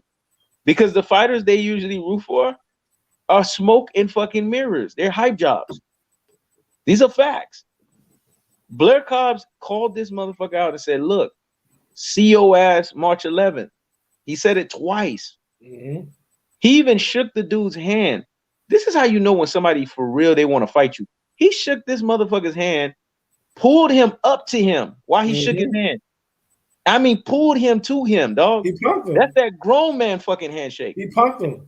Yes. Because he was trying to get out of the handshake. He was making him stay there. He made him stay there. Like that. Exactly. He treated him like a bitch. I was like, he punking this bitch ass nigga. Exactly. Brought his ass in and was like, let's fucking fight. And this is how you know Jerome Boots Ennis is a bitch, just like the pink hair he wore in the fucking J-Rock fight. And anytime a guy colors their hair, there's effeminate behaviors associated with them. I've always said that. No grown-ass man should be coloring their fucking hair. That's just facts. That's right. Effeminate behavior he used was he turned around and he started looking at his coach, his dad, and he started looking at all these other guys, and all these other guys had to speak for him. Man, Boots will stop you, man. You don't belong in the ring with Boots. So Boots can't speak for himself. He can't talk to the guy. He can't tell, look, he can't tell his team, look here, man. Y'all shut the fuck up. I'm going to fight this motherfucker. Fuck it. This going to be my next fight. Somebody call you out like that. This is fighting. If somebody calls you out like that, you have to answer the bell. You don't run away from that. You don't duck that shit. He ducked Blair Cobbs twice. If Blair Cobbs is not on your level, that should be an easy fucking fight to make. You know how many fights Floyd got called out by a fighter? And Floyd said, okay, we're going to make it happen. You know how many times Errol Spence got called out? We're going to make it happen. Mikey fucking Garcia. Let's make it fucking happen. Danny Garcia called out Errol Spence. What happened? Danny Garcia was weltering a black eye for over 6 fucking months. That shit just went down after 6.5 months. That was a beautiful performance too, by the way. A lot of people don't bring up that fight. That fight showed you that he could out counterpunch a counterpuncher. It was a beautiful performance for a guy who was 2 years removed from a car crash, damn near. But see, this is what they tell you. They don't tell you. Jerome Boots Ennis is ducking Blair Cobbs. Where are the videos to talk about this? Where are the fight fans talking about? No, they want to pump up Jerome Boots Ennis like that motherfucker. I don't know who his fucking name is, the hype man. Jerome Boots Ennis, Errol Spence. You hear Jerome Boots Ennis? Jerome Boots Ennis, if he wants to fight you, what do you have to say? He sound like a fucking reject Hulk Hogan. He ain't fucking Hulk Hogan. Only Hulk Hogan can do that shit. Only Randy Savage, Macho Man can speak that way. Right. Jerome Boots Ennis. Boots. Listen, man. His name is a pure fucking Beta Supreme name. When you look at airfield fighter names, look at the power behind their names. TBE, the best ever. The Truth, SOG. You see how these names are powerful? They have powerful enunciation. Even when you say the name, you're like, whoosh, there's power in it. Boots? When I think of Boots, I think boots in the fucking ass. Boots on the fucking head. That shit make me think of the Avengers when Samuel Jackson looked at Loki and was like, I'm the boot, you the fucking ant. Boot on the fucking ant. That's what it makes me think of. It makes me think of satire. It makes me think of Comedy Central. He has the worst fucking name for a guy that they're trying to say is a generational fucking talent. When it's all said and done, Boots is getting clowned by Blair Cobbs. And he's not even fucking answering the bell. And this is the guy that you guys say is the next. This is a motherfucker that if anybody calls him out, if he's this guy that's this predator, he's supposed to be annihilating any and every motherfucker. So he lets the message be known that you can't fuck with me. And then y'all gonna sit here and say that he's ready for the Keith Thurmans of the world. He's ready for the Sean Porter. What has he fucking done to skip the line? None of these motherfuckers, as much as I hate Sean Porter, as much as I can't stand Keith Thurman and these motherfuckers never skipped the line. They fought all of the fights that they fought to get where they're at. So y'all gonna let this motherfucker skip the line. Y'all gonna put him away from the trajectory of him fighting Gary Antoine Russell, Virgil Ortiz. These are the motherfuckers he needs to be fighting. People at his level. Mm-hmm. He's gonna skip past that, skip past the Blair Cobbs of the world. To now he's gonna be on Spence's trajectory. He's gonna be on Bud's trajectory. A lot of fight fans are revealing to you they're not boxing connoisseurs. They're not people that prescribe to the sport. They don't. What they're revealing to you is they're fucking fanboys, man. They don't understand the sport.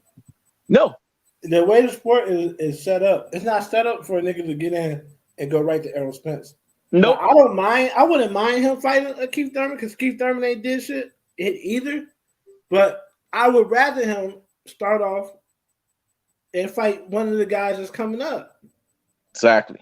Start a rivalry down there. Beat a Virgil Ortiz. Beat Blair. Beat a Blair. Beat dude, man. You know what I'm saying? It's one thing. If you're not gonna fight him, just don't say anything. Don't say he's not on your level, because what level is yours? Exactly. What does you do? You don't exactly. have a What level are you on? You are Mario one tag one. Exactly. You still starting out, man. You the little Mario. Yep. You ain't got no mushrooms yet. You ain't got no star yet. You ain't got the doctor outfit. You just playing on Mario, jumping around. Exactly. Who the fuck is you to say that Blair Cobbs, I think his last name is Cobbs. Yep, Cobbs. Isn't on your level. Exactly. That's trash. And that lets me know he's gonna be another ducking motherfucker. Exactly. Because if you was the dude, you'll whoop Virgil Ortiz. Yep. You'll whoop Cobb, and then you'll deserve Keith Thurman or whatever. Exactly. Keith Thurman ain't really done shit lately, so Keith Thurman is a step above them. He ain't too far removed from them. He think he is, but he's not. Then you'll deserve that, and then you whoop all those guys. You still have to hope. So you ask me, he'll never get an Errol Spence fight because Errol Spence trying to get undisputed. Exactly. It wouldn't even be that Errol Spence ducking him. Is that Errol Spence would then have to stop his career to fight just because you getting hot? No, meet me at 154. Exactly. Do all this, dominate 147 when I leave. That way they can put our names in the same sentence together. Exactly. They can say some shit. Oh, he dominated better than me at 147. Give me a reason what it was. But you can't fight me now. You have done nothing to fight Errol Spence. Exactly. Or to fight a champ. I'll even throw Chance Crawford in this.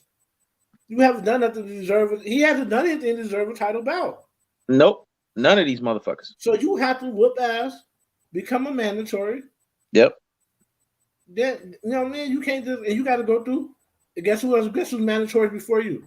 Danny Garcia. Yep. Sean Porter and Keith Thurman. You have to go through them. Facts. When you get through them, then you deserve to be a champion. But other than that, all this is the LDBC using one guy to tear down the guy they don't like. They don't even like Boots. Exactly. Boots ain't even done nothing to be celebrated yet. Yep. I don't like Boots. I don't not like Boots. Yep. I'm apathetic to Boots. I don't even watch his fights. Who the fuck are you fighting for me to watch him? I will just watch all fights. My time is valuable. I put exactly. I got 2 YouTube channels. Yep. One channel who I'm always fighting to keep alive because niggas be hating. Yep. I got a Facebook page. I'm trying to get back. I got shit going on. Yep. I do not have time to be watching bum ass fights. Yep. If you just whooping on some, I'll watch it. I ain't watching no Virgil Ortiz fight yet. Exactly. These niggas need to whoop somebody first. They need to whoop somebody, man, for me to start fighting. For me to start watching, I don't watch everybody fight, just be watching. Yep. I'll catch the replays on YouTube, man. There you go. I'll catch that on YouTube, man. There you go. Know what I'm saying? There you go. This ain't nothing but people who don't like Floyd. Yep. So they don't like Floyd. Not the people like, why you bringing Floyd into this shit? Floyd retired. Don't niggas still talking about Sugar Ray Robinson? Exactly. Didn't he die 50, 60 years ago? Yep. So what are we talking about here? So y'all just say y'all don't want to hear Floyd's name. Just be honest. That's it. But don't say Floyd retired so no one should talk about him again. You talk about the greats after they retired. Mm-hmm. They're that great. But they don't like Floyd, so they don't like who? They don't like Errol Spence. Yep. So since they don't like Spence, they're going to use the fighters, specific fighters, to try to talk about Errol Spence and try to take away from this shit. It was one correction. Surgeon of Death, he ain't even a bootleg Spence. Stop that. He's a bootleg bud. Go ahead, Ross. And let's keep it 100. They were doing the same thing with Keith Thurman when Floyd was fighting. They were trying to use Keith Thurman to go against Floyd. Mm-hmm. Because they know they couldn't say nothing directly against Floyd, but they know if I interview this guy, he can say the shit that we want to say anyway. Yep. That don't duck me, son shit. Mm-hmm. Floyd was finna fight Manny Pacquiao. You supposed to fight you and not fight Manny Pacquiao? Exactly. What are you talking about? Don't duck you. Yep. Bro. And then it came to fruition when you fought Manny Pacquiao, old ass Manny, and you got your ass whooped. Whoop. Imagine what that Floyd at that time would have done to you. And I saw that shit coming. Mm-hmm. I said, you know what? This motherfucker Keith Thurman, he don't know how to deal with being hurt. When he hurt, he make it apparently obvious. Yep. And he make it apparently obvious that with somebody like Manny Pacquiao, if he hurts you, you done, man. Done. If he really hurts you, you finished. He finna floor you. That's what I give him. I give him that all day long. Yep. If Manny Pacquiao hurt you, he know. He can smell blood. He can smell blood. He smell blood. I give him that. I give him that. The only thing, the difference between Manny Pacquiao and Floyd mastered boxing, and Manny Pacquiao learned just enough to perform. Yep. But there was one time when Manny Pacquiao stunned somebody, but he couldn't finish him. He stunned Floyd in that 7th round, but Floyd said, "You know what? I'm whooping his ass the rest of the fucking fight." Yeah, but he stunned him. He ain't hurt him. Think about it. Floyd is a different breed. Floyd can get hurt and bounce back in seconds. Mm-hmm. But the regular motherfuckers, it was when Manny Pacquiao hurt them. Yeah, it's over with. He might not get the knockout, but he'll beat the hell out of their ass. Mm-hmm. You know what I'm saying? And Spence is like that too. Spence get hurt in a fight, he'll go to the body harder on you. Mm-hmm. He always do that shit. He'll go to the body harder. Like when Sean Porter was getting some of those shots off, Spence was beating his guts up. That's why you saw Sean Porter was like low blow. yeah, he trying to fake like he was getting low blow and shit. And then what I don't like about it, the announcers, because they work with Sean Porter, they were being very biased. Against Sean Porter. Mm-hmm. Sean Porter wasn't getting hit low, man. One punch was low because Sean Porter was pulling Spence's head down. Yep. And if you pull my head down, the trajectory going lower. It's going lower. But it didn't hit him in his balls, it hit him in his thigh. No, man. Exactly. But this how you knew he was being a hoe. He grabbed his nuts. I see when the punch hit you. It hit you right underneath your hip. Yep. He grabbed your nuts. I said, exactly. He a whole nigga, man. Yeah, exactly. He a whole nigga, man. And you saw that in the Kell Brook fight. In the Kell Brook fight, Spence was forced to hit the gas all the way until, you know how you hit the accelerator to where you can't push it no more? Because Kell Brook was fucking him up upstairs. Spence said, fuck it. You get me upstairs, I'm going to keep beating you up badly downstairs. And then you saw Kell Brook was breaking down. By round 5, his body started breaking down. That shit became like a waffle.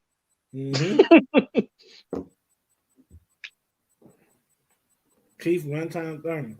Yeah, man. So in the case of Bruce Ennis, Bruce Ennis is basically this is the way they promote now. Instead of doing something that's remarkable, like Tank going viral, knocking niggas out, because when Tank fight somebody, he whoop them. Yep. Instead of building up their name out their performance, this new era, they cap. They cap. Yep. They cap and talk about fights they know ain't gonna fit to happen. Exactly. Ryan Garcia is the king. He's the king of cap. Teofimo Lopez be capping. Yep. Cause you know you don't want to fight Tank. Devin Haney. Devin Haney is an underboss of Ryan Garcia. Yep. He be capping like a motherfucker. Motherfucker. Now, Bruce, man. Bruce is capping. Think about it. Blair Kyles ain't capping. Because Blair Kyles ain't talking about no Errol Spence. Ain't because he don't got no confidence in his ability. He knows that fight ain't gonna happen. Exactly. Because the trajectory of where they at. Yep. Errol and see, touching on what you just said, look what Jordan 6 times Bishop said, Ross. He said Jerron Boots Ennis is scared of Blair Cobbs. Jerron calls him a weirdo, but dodges the question: will he fight Cobbs? Right. You call him you ain't calling him a weirdo when he was standing in your face. Exactly. You ain't calling him no weirdo then. Nope. Because you should. Florida, if Florida Errol Spence felt that way, they would have said it. Like, man, you're a weirdo. Like, you're a weirdo. Yep. And they would have said it. Like, you ain't gonna do nothing to me, man. He ain't worried about you. This motherfucker, he grabbed his hand. Yep. And if somebody tried to do this to me, I'll pull away from there. Yeah. He grabbed his hand, pulled him in. Yep. This some shit that bar bosses be doing to niggas that work for them. That they know just got to deal with it because that's the boss. Yep. Pulled him in and said, when we gonna fight, man? When you gonna stop attacking me, man? Yep. Like, when we gonna fight? And just held him there. You could tell that he's smiling, but he's trying to get away. And then he's holding him there. He treated him like a bitch. But you saying this man ain't on your level. What are you talking about? Exactly. And you quote Meek Mill levels. There's level. Shut the fuck up, man. You too young to know what levels is, though. It's like people don't realize this. Okay, yeah, you're fighting for the bag. The bag is a real legacy. But levels, as far as levels, that's a boxing accomplishment thing. You have not done anything in that wise, right? Facts. Think about it. Take a Lamar Jackson. Lamar Jackson says he still has not pulled out his Heisman Trophy or his MVP trophy. He didn't even pull them out there in boxes, man. He said he's not pulling that shit out till he win a Super Bowl. Yep. And when they try to put him on a level with somebody else, he be like, man, I'm just trying to win a championship. He don't even entertain it. Yep. You have to be like that, man. Yep. That's this level shit, he ain't on my level shit when you ain't accomplished nothing. That's letting me know when you get there, you're gonna lose it. Exactly. Because you ain't gonna appreciate it. You think you got it right now. You ain't did nothing in boxing. You beat a couple of tomato cans up, a couple of people stinks that already whooped up. What do you do, man? Exactly. You know what I'm saying? Got to understand one thing, man. Star Power Entertainment said, what do you think about Mikey saying Errol Spence not strong, not have power? He want me to do that video so bad. Star Power Entertainment love those Mikey Garcia videos. Don't worry, I got you. It's not about. But when it comes to Mexican fighters, you can never believe what they say. Yep. When they fight a black fighter, they will always say he had no power. Facts. That's their way of trying to attack the black fighter. Yep. They always say he had no power. Yep. Or he ran. Like Canelo, when Canelo said after he fought Floyd, it felt like pillows. He don't punch hard. Bullshit. He beat the shit out of you. That don't make no sense. Till this day, he's made you scared of black fighters. So if I'm fighting somebody who don't punch hard, I'll just walk through him. Yep. How you didn't walk through Floyd Mayweather Jr. and he was standing right in front of you the whole fight? But how did Floyd make him afraid of black fighters after that fight? If he's pillow fisted. Man, just watch that fight, man. Canelo can't take that shit. You know when Canelo could take your punches because he just keep trying to walk through you. Yep. Floyd hit a lot harder than they want to give him credit for. And Canelo couldn't walk him. Canelo was just taking punishment. You can't walk him down, man. Floyd, every time Floyd hit Canelo, he stopped in his tracks. Yep. That's power, man. Yep. Power. People be looking at the ultimate power thinking that's on. Nobody hit like Wilder. Wilder's a different power.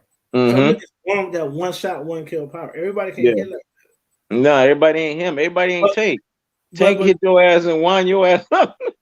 But that's one shot. That's different type of power. Yeah. There's some power that's worse. Those power, believe it or not, those type of powers is better than having the type of power that says Spence. Say a Sugar Ray Robinson had or Spence or because they have accumulative power. They accumulate the shit out of your ass. The whole fight. Yep. In the same spot the whole fight. Giving you Andre Ward like that too. Andre Ward punishes you the whole fucking fight. Giving you brain damage. Yep. You know what I'm saying? It's a lot better to get dropped in the first than it is to get shit beat out of you for 12 straight rounds. Exactly. You know what I'm saying?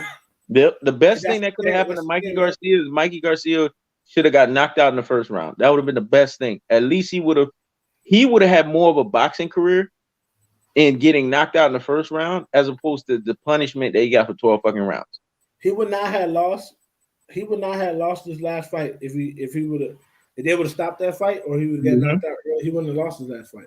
Exactly. It was an accumulation of him getting beat, man. Yeah, he was getting drugged. Errol Spence threw over 1,200 punches, man. Damn. They hit this motherfucker everywhere but the bottom of his feet, man. This motherfucker hit everywhere 1,200 times. Yep.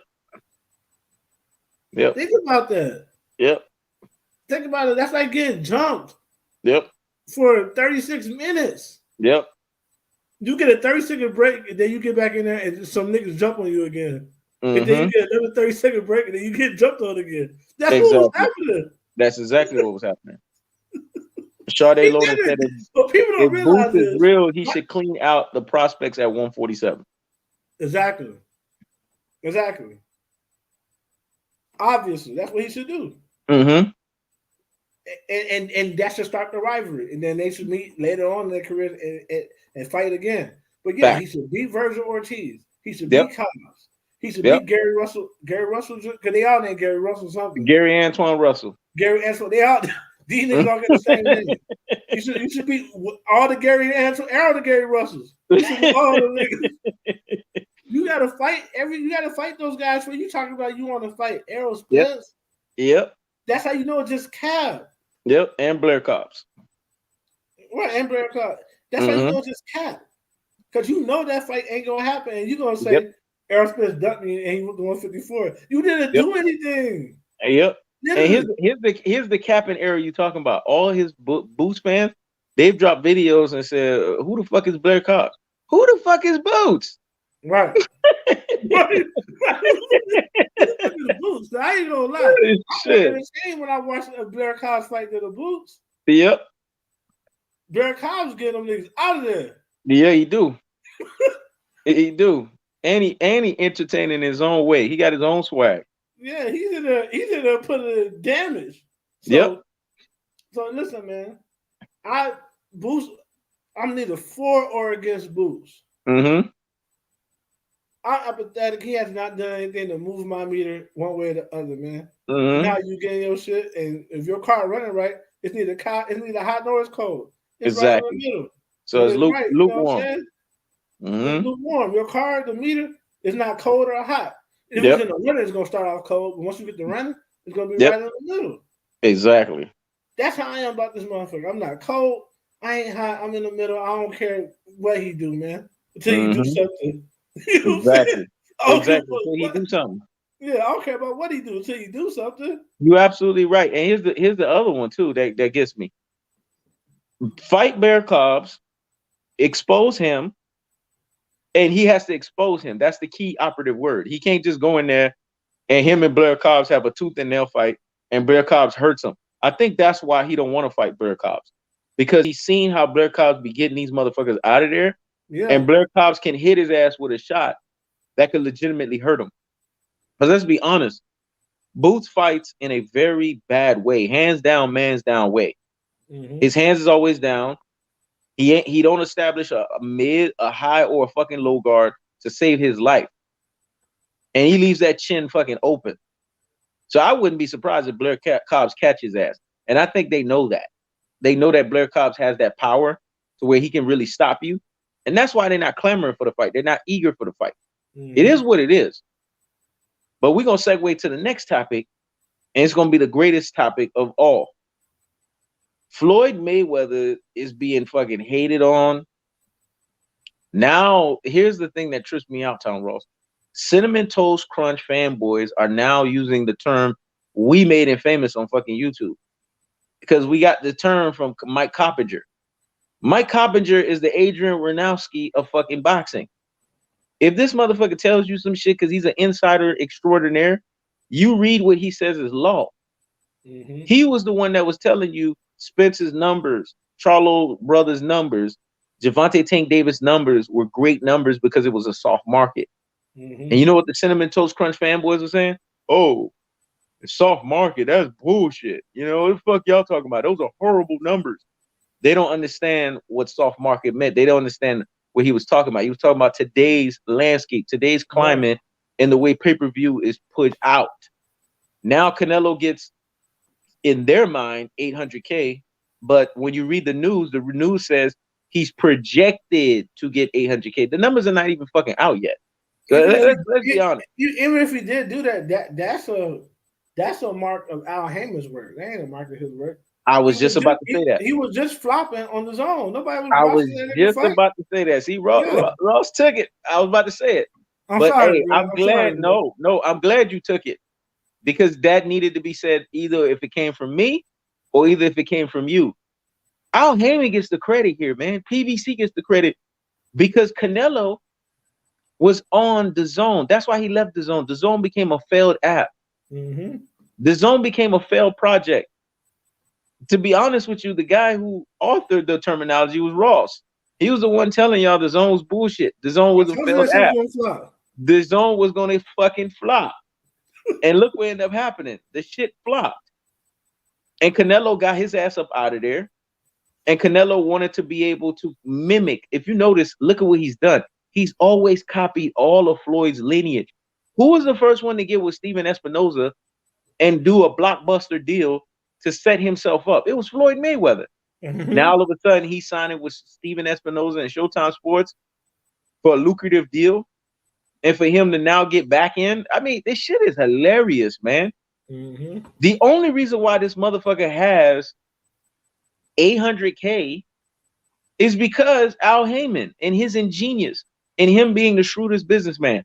Sam Fagbamy said a failed app, and he threw out 2 laughing emojis. Yeah, that was Ross that said this shit, man. He coined this shit. Man. The bottom line is the zone was bullshit, man. If you notice, how many of y'all motherfuckers, I want y'all to be honest with me. How many of y'all motherfuckers are still subscribed to the zone right now? I want a Y or I want an N. And I know a lot of y'all gonna say N. Y'all motherfuckers, let's be honest. Y'all not subscribed to the zone no more. Because the zone was never yes or no if you subscribe to the zone right now. Exactly. I want the Y's and the N's. I'm guarantee you I'm gonna get a lot of N's. And you know why the zone was never gonna thrive? The shit wasn't gonna thrive because MMA was proving pay-per-view works continuously. Even after they tried to go away from it, all of the MMA fights were pay-per-fucking-view fights. Motherfuckers was buying the shit. So how the hell did pay-per-view go out of style? If there's gonna be anything that's gonna thwart pay-per-view, you best believe it's gonna be some shit that these same motherfuckers that have not left pay-per-view would jump on. Al Heyman would be jumping on it. Dana White would be jumping on it. If you see they ain't jump on it yet, that's because they know the current climate of what's working is motherfucking working. What you gotta say, Ross?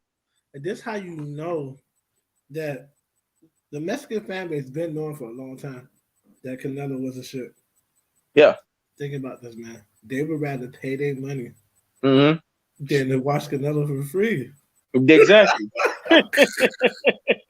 With as many Mexicans as it is that watch boxing worldwide, that app was supposed to explode with traffic. Ross, I want you to hold that thought. Mike Ream said, but Canelo do have tremendous skills. We got to go right back to that. Mike Ream, what's wrong with you, man? What's the definition of tremendous, man? What's wrong with you, bro? Tremendous does have a real definition. You know that, right? Mike Ream, I know you a black motherfucker. Don't be sounding like these other YouTubers. This motherfucker don't have tremendous skills.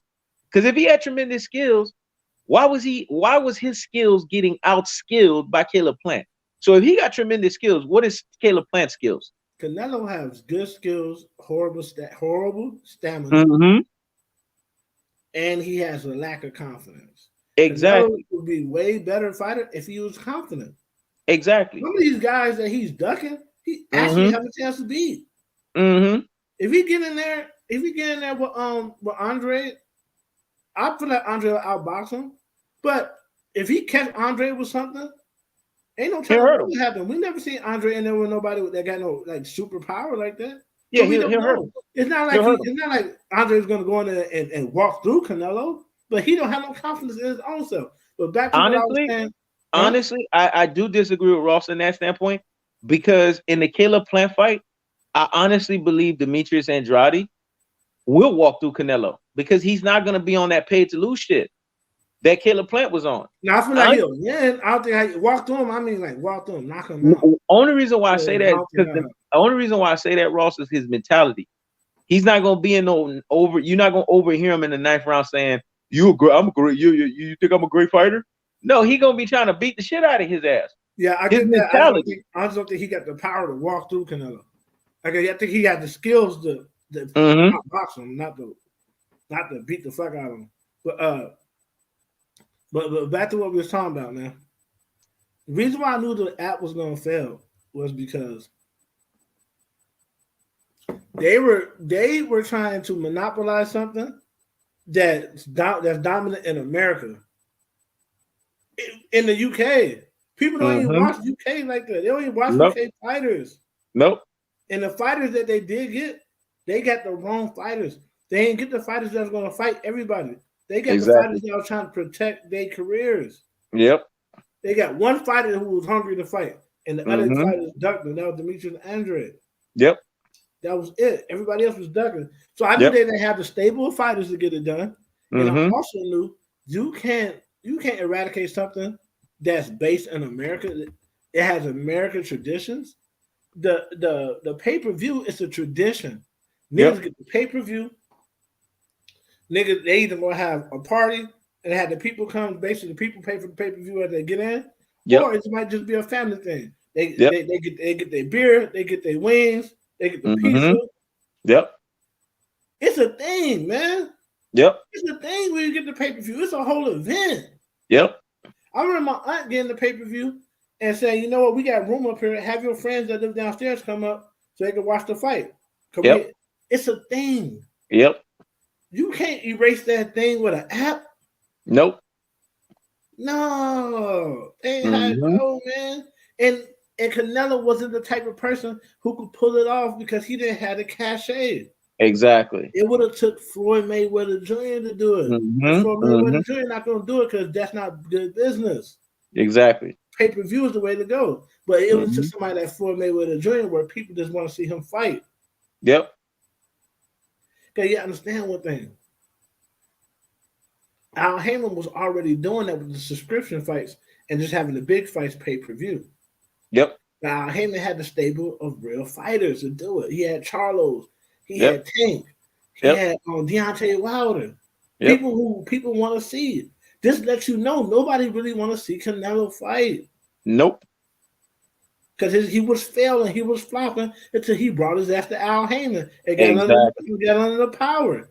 Yep. Got under the power with True Alpha. That's it. Who got his shit together. Because Al Heyman, these guys, they're going to promote the fight the right way to even if people don't really fuck with you like that. Yep. They're going to promote it to where people want to see it. So now you notice you've seen a rah-rah Canelo. You've seen Canelo get slapped by a motherfucker. You see that shit wasn't happening before the zone. And the zone had a horrible product setup. This shit looked trash. Me and he knows could rent out a warehouse and put on a better fight than that. Yeah, way better than fucking the zone. They had a 10-foot ring walk. They had they couldn't even hide the fact that they was rigging fights.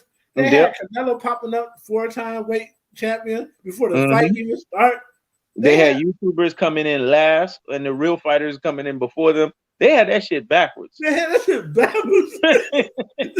Everything about the zone was trash. Trash. It was trash. More I knew that shit was gonna flop. So everybody hit me, man, you was right, man. How did you know that shit? I pay attention. I know one thing I know is I know when some shit don't work. What's up, Asante?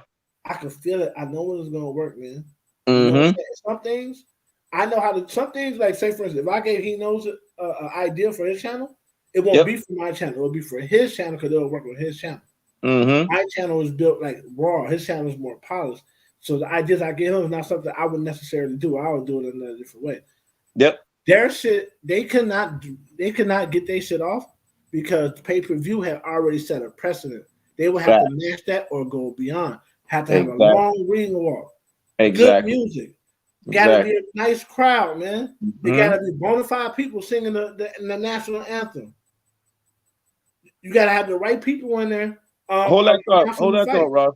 I don't like what Mike Rhymes doing. This black motherfucker giving me coon behavior. Now, Demetrius Andrade is a 4-round fighter, and he gasses the hell out every fight, and that chin is suspect. Really, if that's true, why is Canelo not fighting him? That means he gassed out quicker than Canelo. Every time you try to downplay a fighter and say Canelo's not fighting him because of this, Canelo would fight him because of that. Exactly. If all that was true, Canelo would have fought him already. Exactly. Canelo only take fights that somehow, some way, he guaranteed to win. Exactly. Stop the coon behavior, man. Think about it. Canelo fought Amir Khan. Yep. It don't matter what you're saying. It don't matter what you're saying about Demetrius Johnson. Yep. And see, he's saying Canelo he got beautiful work, slowed down tremendously in his last 3 fights. Bullshit. If that's the case, why is he fighting him? If that's the case, fight him. Because Kovalev slowed down a lot. Canelo still fought him. Still fought him. Matter of fact, Canelo fought him 6 weeks after he had a narrow victory against Anthony Yarde. And could cuss like a motherfucker. Because Anthony Yarde was in there, they was fucking each other up. And Russian mobsters told Sergey Kovalev, if your ass don't pay us what you owe us, the $12 million, we're going to kill you. So he had no choice but to take that fight. He had no fucking choice. That was actually a good fight. Yep. Anthony Yarde and him. They went at it. They went toe to toe. They were stomping that bitch. 6 weeks later, he in a fight. And now I see why they made him take that fight. Because even if he wanted to fight good, he still would have lost that fight because he was still beat up. He wasn't even healed yet. Exactly. So y'all gotta understand one thing, man. When you say Canelo is tremendously skilled, I question your reading capability. And I say that because, like me personally, I'm very well read. I still talk blue collar because I work with blue collar people. I talk differently depending on who I'm talking to. I know my crowd. I don't talk over my crowd. I might say some slick shit, some hustler shit that you don't catch. That's just because you're just not as sharp as me. But I try to talk to my audience. So my man, you saying Canelo is a tremendously skilled fighter makes me think you don't understand the word tremendously. Nope. Floyd Mayweather is a tremendously skilled fighter. Exactly. Andre Ward is tremendously skilled. Not as skilled as Mayweather, but he's around that realm. Yep.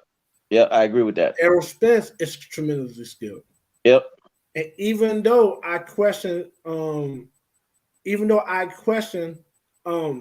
Terrence Crawford's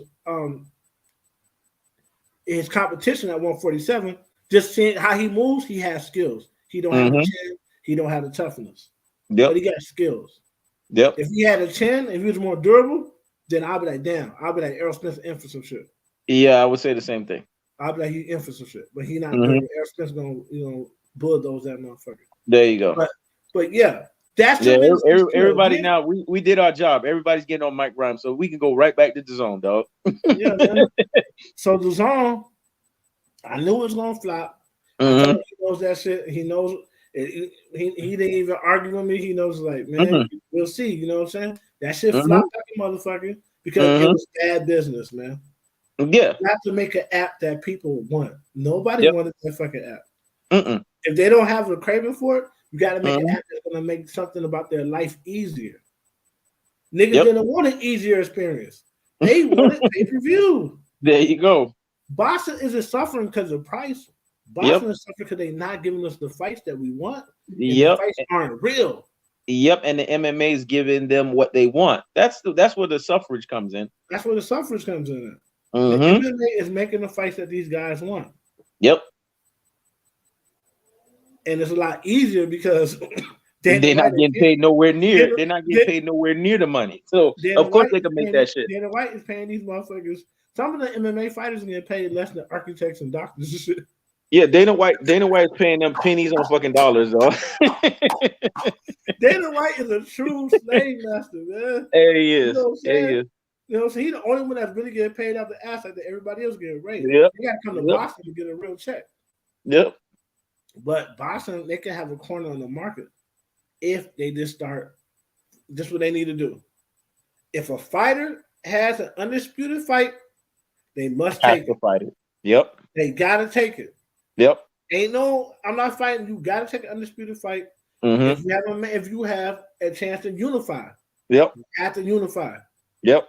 There's no way Manny Pacquiao should have moved up all those weight classes and never unified, bro. Some of those weight classes he didn't even try to unify.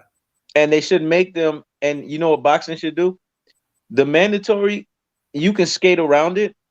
But if you know that mandatory is going to be a fight that's going to be transitional to the sport of boxing where fans are going to want to see it, take it. They should force those fucking fights. Force them. Take it. Gotta take it. And if they don't want to do it like that, fuck it. Make it a Super 6 then. Yep. Put their ass in a Super 6. Yep. Make it a Super 6. Yep. Or you could do it like they did with Josh Chandler. It wasn't Super 6, but it was 4 motherfuckers. Put their ass in a position where they got to do a tournament, nevertheless, and we're gonna find out who's the best.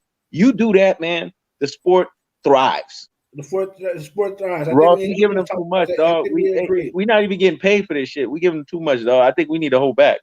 Yeah, I think we agreed on this. Every weight class at least once a year needs a tournament. Yep. Needs a tournament, man. Of the top 4 fighters.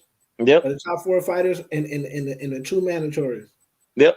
They need a tournament, man. This is how you get the real fights. Yep. Because guess what? The strong survive in those cases. Yep. We won't be arguing about no Chance Crawford or Errol Spence because you know Errol Spence will survive. Chance Crawford wouldn't. Exactly. He wouldn't survive, man. You know exactly. What I'm saying?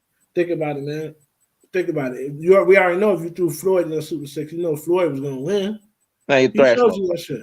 You know what I'm saying? And Andre Ward, he was in one. Yep. He shows you that shit. That's the real version of Undisputed. Yep. All the same rules. Yep. All the same rules. Approved gloves. Yep. All the same everything. Yep. Every once a year. And that's how you mitigate all that shit. All of it. That's how you mitigate all that shit. Yep. Straight up, man. And see, these are the facts. Motherfuckers be talking about fighters they ain't even see live. Exactly. I can't take y'all serious, man. Yeah. Niggas be talking about Willie Prep, we talk about Sugar Ray Robinson. Sugar Ray Robinson' whole career has been lost. It's 30 minutes of footage. Yep. Let's stop doing that. Let's stop doing that as fight fans. Let's stop talking about people that are way older than us and their graves have turned into straight ice. It's frozen. It's the ice age. Let's talk about fighters we know that's in front of us, man. Right. Because we want to sound cool. We want to sound like we know boxing. People do shit like that because they want to show that, you know, they have some kind of intelligence and shit like that. Fuck all that shit, man. Let's talk about the current landscape. Let's talk about what we fucking know and what's in our generation and what's in our era and be happy with that. And see, that's the other thing that's hurting the sport. People want to play this, you know, boxing's not like how it was at this point, at that. Motherfucker, you wasn't around. You wasn't around when that shit was happening. You see, I don't talk about Muhammad Ali like that. Even though they said Muhammad Ali was a GOAT. Because didn't see it on live, no. But back when ESPN was at its height, ESPN did something that was brilliant. They did a thing to where they had Ali's career, every round, every fight, from the beginning to the end. Me and my brother, we taped all that shit. And I watched every round of his, so I can say that. I can say I watched him fight. I seen all the footage. So I know he's great. When people say, oh, Sugar Ray Robinson is so much colder than Mayweather, like, how old are you? I'm 35. Like, how the fuck would you know that? Exactly. You gotta be 75, 80 years old to be able to say that, man. Yep. You ain't even see Sugar Ray Robinson fight. That's what I mean. Muhammad Ali, and I don't have a problem with you. Are you saying basically you ain't see him fight like that? I didn't see him fight like that, so I'm not gonna talk about him like that. But only time I mention him is when I'm proving a point that, like Asante L. Asante L is damn near 60. So Asante L seen Muhammad Ali and shit like that, or snippets of Muhammad Ali. So he could fucking talk. I don't trust Asante L opinion because he said LeBron James better than Kobe and Jordan. Yeah. But you know what? As much as I like Asante L for boxing, dog, when you say some shit like that, yeah, your opinions they off. You go ahead and put your LOL, laughing my fucking ass off. Yeah, his opinion's off with that shit. Yeah, but the point that I'm trying to make is he's damn near close to 60. So he could say, yeah, I watch Muhammad Ali and shit like that. Me, I know about Muhammad Ali. I've seen all of Muhammad Ali's highlights. I know what he stood for. Like, if I'm talking about a bigger picture topic outside of boxing, I'm going to always mention him. Because they tried to do that Joe Louis shit, and he threw it right back in their fucking face. Fuck y'all. I'm not going to Viet Cong, Vietnam, whatever the fuck y'all want to call it. I respect him for those things. Yeah. I honestly do. But for me to sit there and talk about him in terms of boxing and in terms of what he's done, like every fucking fight, he wasn't in my own genre. My genre for me is Mike Tyson and up. Right, and down. I can talk about Mike Tyson. I can talk about Roy Jones Jr. I can talk about fucking Floyd Mayweather. That's my genre. So I can talk about these motherfuckers. And I think fight fans need to be realistic.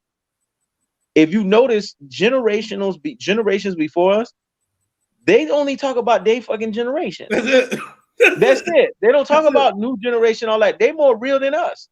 We don't want sitting here trying to talk about, oh man, Sugar Ray Robinson. You wasn't fucking around when those motherfuckers was doing the shit. Cause you can't tell a man that was watching basketball in the 60s that Bill Russell ain't the greatest basketball player of all time. They either gonna say Bill Russell or they gonna say Will Chamberlain. They don't give a fuck about Michael Jordan.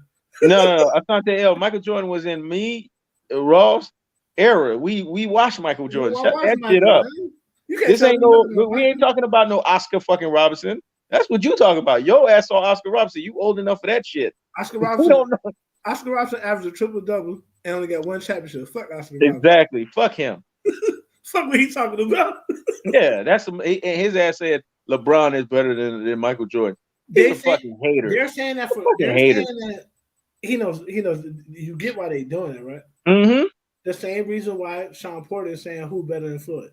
Manny Pacquiao. They do that because they don't align with Floyd. Their careers didn't go the way of Floyd. Their careers go the way of the person who they saying better. So Oscar Robinson is more like him and LeBron. Yep. So that's why he'll say that, because he feel like he ain't get his just due. And he'll never get his just due. Because his only championship that he won was because of Kareem Abdul-Jabbar. Let's keep it a buck. Yeah. Right. Let's keep it real. It's the same reason why Scottie Pippen getting mad that he's saying that shit. Yeah. Me personally, I like the fact that he's trying to stand up for himself. I don't like he's doing it. He's doing it in a beta male way. That's why Ross been quiet about the shit. Because Ross is not diametrically you haven't watched opposed. My video. I got on Scottie Pippen. No, but you're not diametrically opposed to Pippen. But you got on Pippen on the fact that Pippen's doing that beta shit. That beta shit bothers me. I feel like him standing up to Michael Jordan. He a man. He should have been doing it, but he should have done it. He shouldn't be doing it how he's doing it now. Jordan, and he should have done it to Jordan, not in this tell-all book bullshit. Right, he shouldn't be doing it how you doing it now. You know but I'm gonna show you, man. You can't. But I'm gonna tell you why Pippen's doing that. I'm gonna tell you why Pippen's doing that. He's down bad. Pippen is having. They call it midlife crisis, but Pippen's too old for that. Pippen's having what's called senior citizen crisis. Future and Michael Beasley has fucked him up. Ever since Future and Michael Beasley been digging his woman out, he's been off the hinges, dog. He should never. And if you notice, Pippen ain't divorced his woman yet. He a bitch for that. He should have been fucking with that type of woman no way. Notice MJ always fucking with these white bitches, but notice he always get him a submissive, bad white bitch that don't say nothing and shut up. Yep. Pippen wanted to get a white bitch that was on the scene that everybody wanted to smash. So guess what? Everybody smashed her. And smashed her. Not before he got married, because listen, be honest, we ain't fucking virgins. Yep. Our girlfriend been smashed. It's been dogged out by some niggas. We be honest. Let's be honest. But that happened while he was married. Yep. Because he went and got him a bitch that's on the scene. Exactly. No. Michael Jordan be getting these white bitches out the thin air. We don't even know where these bitches be coming from. Exactly. They be looking just like them bitches that be on black. I'll be like, bruh, these but bitches like all these bitches that be on black like somebody that Michael Jordan having a cuff. Yeah, listen, Michael Jordan got Yvette Pierto on a $4 million prenup. U.S. can't collect no more annually than $4 million. And then here's the trippy part about it. That's how you do it. If she wants to collect more than $4 million, she got to put in 10 years. Then she get a little bonus. It should go up to 6. Then Jordan put a clause in, if she want to go to 8, she got to put in 20 years. That's smart shit right there. That whole time you subjugated up under the fact that you're not gonna get my money like that, and you put on a fucking salary that I know that can satisfy whatever high level mindset that you want to deal with in terms of shopping sprees and all of that. You can't, if you spending more than $4 million annually, and let's be honest, $4 million is way too much to even fucking start with. But I'm talking about at that level. Hold on. If you're spending way more than that, you got a fucking problem. So you saying if she divorced Michael Jordan, she'll get $4 million for the rest of her life? If she divorces Michael Jordan in a prenup, then she's only gonna get $4 million for the rest of her life, or just $4 million? Yeah, $4 million. At this stage, I guess you might understand what I'm saying. $4 million every year till she die. $4 million every year till she die. At this point, that's a lot of money, but Michael Jordan's a billionaire, so yeah, it's not a lot of money to him. If you compare that to what his wife got, she got a damn half of this shit. That's what I'm saying. That's what I'm saying. If you comparing it to that, I'm talking about for that level. That's like comparing.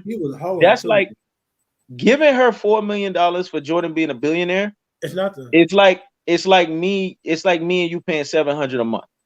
It's nothing. That's what it's like. It's nothing when you're comparing it because he's gonna make that back on a Jordan release. He made that shit back on just showing up in The Last Dance. He gave him $10 million. That's nothing, man. That's nothing. That ain't nothing. But yeah, man. But that's smart. See, the problem I have with this shit right here, and I'm doubling back. I'm just using this for example. You just like you have people who, because they don't like Michael Jordan, who will just automatically side with Pippen. It's too much emotion, and it's too much emotion in boxing. You have people who don't like Errol Spence, so they'll just side with somebody else. Never taking the mindset of thinking, what has Errol Spence ever really done to me, man? How has Errol Spence really made boxing look bad? Oh, he drinks. Did you know most boxers drink? Only it was Floyd Mayweather that made that shit popular, not to drink. He's still one of the only ones that don't. Well, you got to hold that thought. You got to crush Asante right now. He just said Pippen is being smart not to divorce her yet. He's got enough proof to crush her. I'm giving the alley to Ross on this one. That doesn't make sense. If you got enough proof to crush her, then why not just crush her and divorce her? Thank you. That's what you get the proof for. You don't get the proof to have it. Think about it. You married somebody, every day you look at her, you got to know that she was sucking future dick. Asante is one of them lovey types. That's what I noticed. He probably saying that. Bro, them motherfuckers that love too much, they want to stay around, even though they know somebody else dropping that woodpecker, dog. Come on, man. Through, there's no forgiveness in my woman to cheat. Exactly. I don't give a fuck what I did. I'm a lion, man. I'm a tiger, man. I'm a something else. Tiger, you know, tigers kill. If a tiger come back in another, tigers ain't like lions. Like lions, they'll just get mad at the dude. If the tiger come back and another dude that fucking that tigress, he'll kill that bitch. There you go. Babies. Yep. Listen, I ain't saying I'll kill a woman. What I'm saying is this: I don't share women. I'm glad you brought that up. I'm glad you brought that difference up between the tigers and the lions. A lot of people don't know that shit. Yeah. Me personally, I don't share no woman, man. You gotta go. No. You gotta go. We in the relationship together. There was no breaks. There was no blah blah. Fuck you. Cause if I say I don't want to be with you no more and put you on the break or whatever, whatever you do outside, that's whatever you did. Because I'm playing mind games with you. and you're a grown woman. Just like when a woman tell me she's going on a break, I'll be like, all right, cool. I'll go fuck somebody the same day. Mm-hmm. You ain't gonna play with me. I know you asked for that break from one or two things. You either playing mind games with me or you want some new deal. Exactly. One or two. You ain't gonna play with me. You know what I'm saying? So a real man not gonna sit and just look at this woman's face every day after she ain't smashing no name dude nobody never gonna hear about. She embarrassing.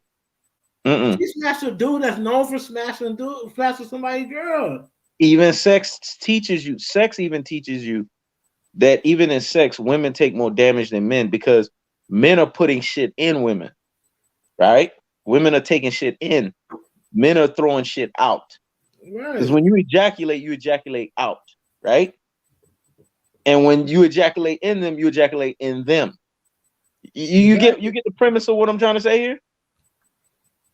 Exactly. So you can't be fucking her and somebody else fucking her. That's another motherfucking shit that you taking in while you fucking her. That shit don't make sense. Can't be doing that, man. Nah. Can't be doing that shit, bro. Can't be doing that shit, man. Like, bro, this your wife. Not only do she step out on you, yep, she hasn't been repentant at all. No. She ain't made no outlandish apology. Yep. Not only does she not do that, but she fucks somebody that is known for cracking. Mm-hmm. And it's embarrassing. It is. It's embarrassing. And how you gonna hold your face in front of y'all kids? They got like 30 fucking kids together. She ain't got no respect. None. God, think about it. It say something when you got least respect for your husband than a Kardashian do. Yep. That say something, man. When Kim Kardashian saying you're disrespectful, you should have never did that to Scottie Pippen. I can't hang around you no more. Mm-hmm. What is that saying? Bro, you saw when she said that? You saw when she said that? Yeah. What is that saying when Kardashians are saying they can't be around you no more? Yep. You're making them look bad. You know why? Because they're affiliated. They don't want the affiliation. They don't want the whole affiliation of, oh, it's because she hang out with the Kardashians. That's why she's like that. Right. So they're gonna think they get down like that. She was already like that. Exactly. You gotta think about it, bro. A woman, she did that for the clout. And that's what's fucked up about it. It wasn't even for because she needed to get her rocks off. She wasn't being pleased. She did it for the clout. She could have fucked anybody. She could have went to the gym, the local gym, and there was a hot guy there and got fucked. Nobody would never do the difference. And Future never respected Pippen. You see, Future would never try no shit like that on Jordan. Well, Jordan is not gonna fuck nobody in that Future. That's number one. No. Because the payoff ain't the same. Future. Jordan made himself a major player in what he do. Future exactly what he do. It ain't the same. You know what I'm saying?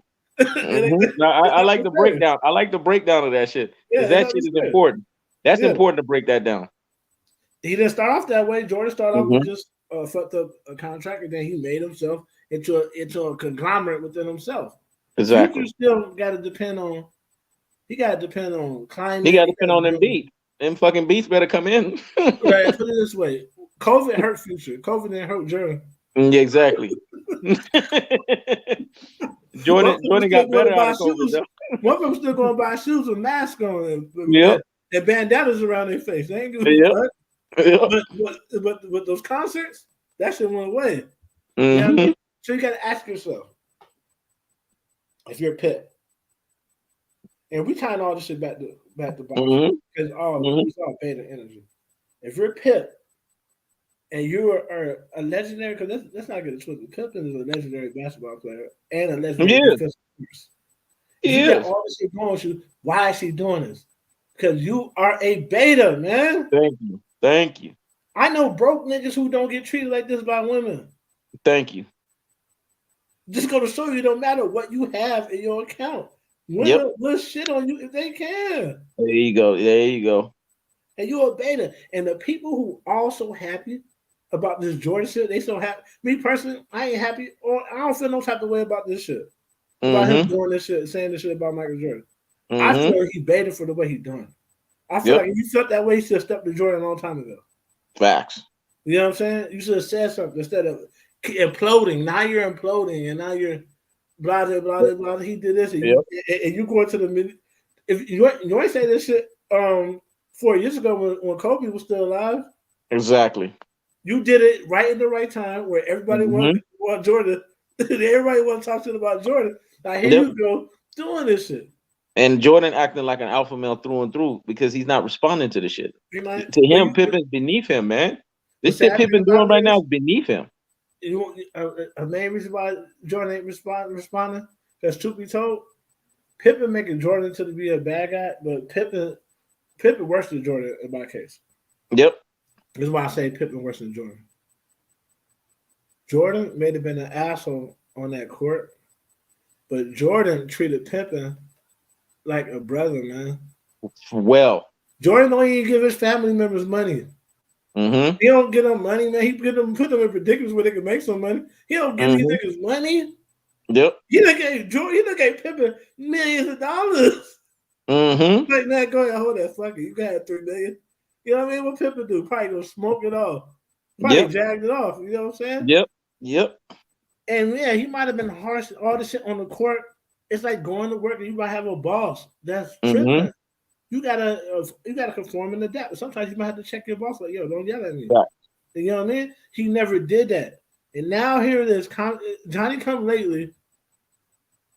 Now, and even though this is low brow and this is conniving, it's really fire what he's doing because he picked the right time to drop the book. This book gonna be a bestseller. I'm telling you already now. He picked the right time to drop the book. But the thing about it is he's doing it in a baiting well. It'd be one thing if you just dropped his opinion on Jordan. But now he's using that to try to modify the landscape of the greatest of all time, which I don't like. Now he's trying to say Jordan ruined basketball. And if we saying this because they do this in boxing. Like they doing this with Mayweather, saying Mayweather ruined boxing. But if it wasn't for Mayweather, you wouldn't even be having. We don't even have fair fights now, but it would be nowhere near fair if it wasn't for Mayweather. He's the one that got us used to looking at niggas' gloves, looking at rehydration clauses, looking at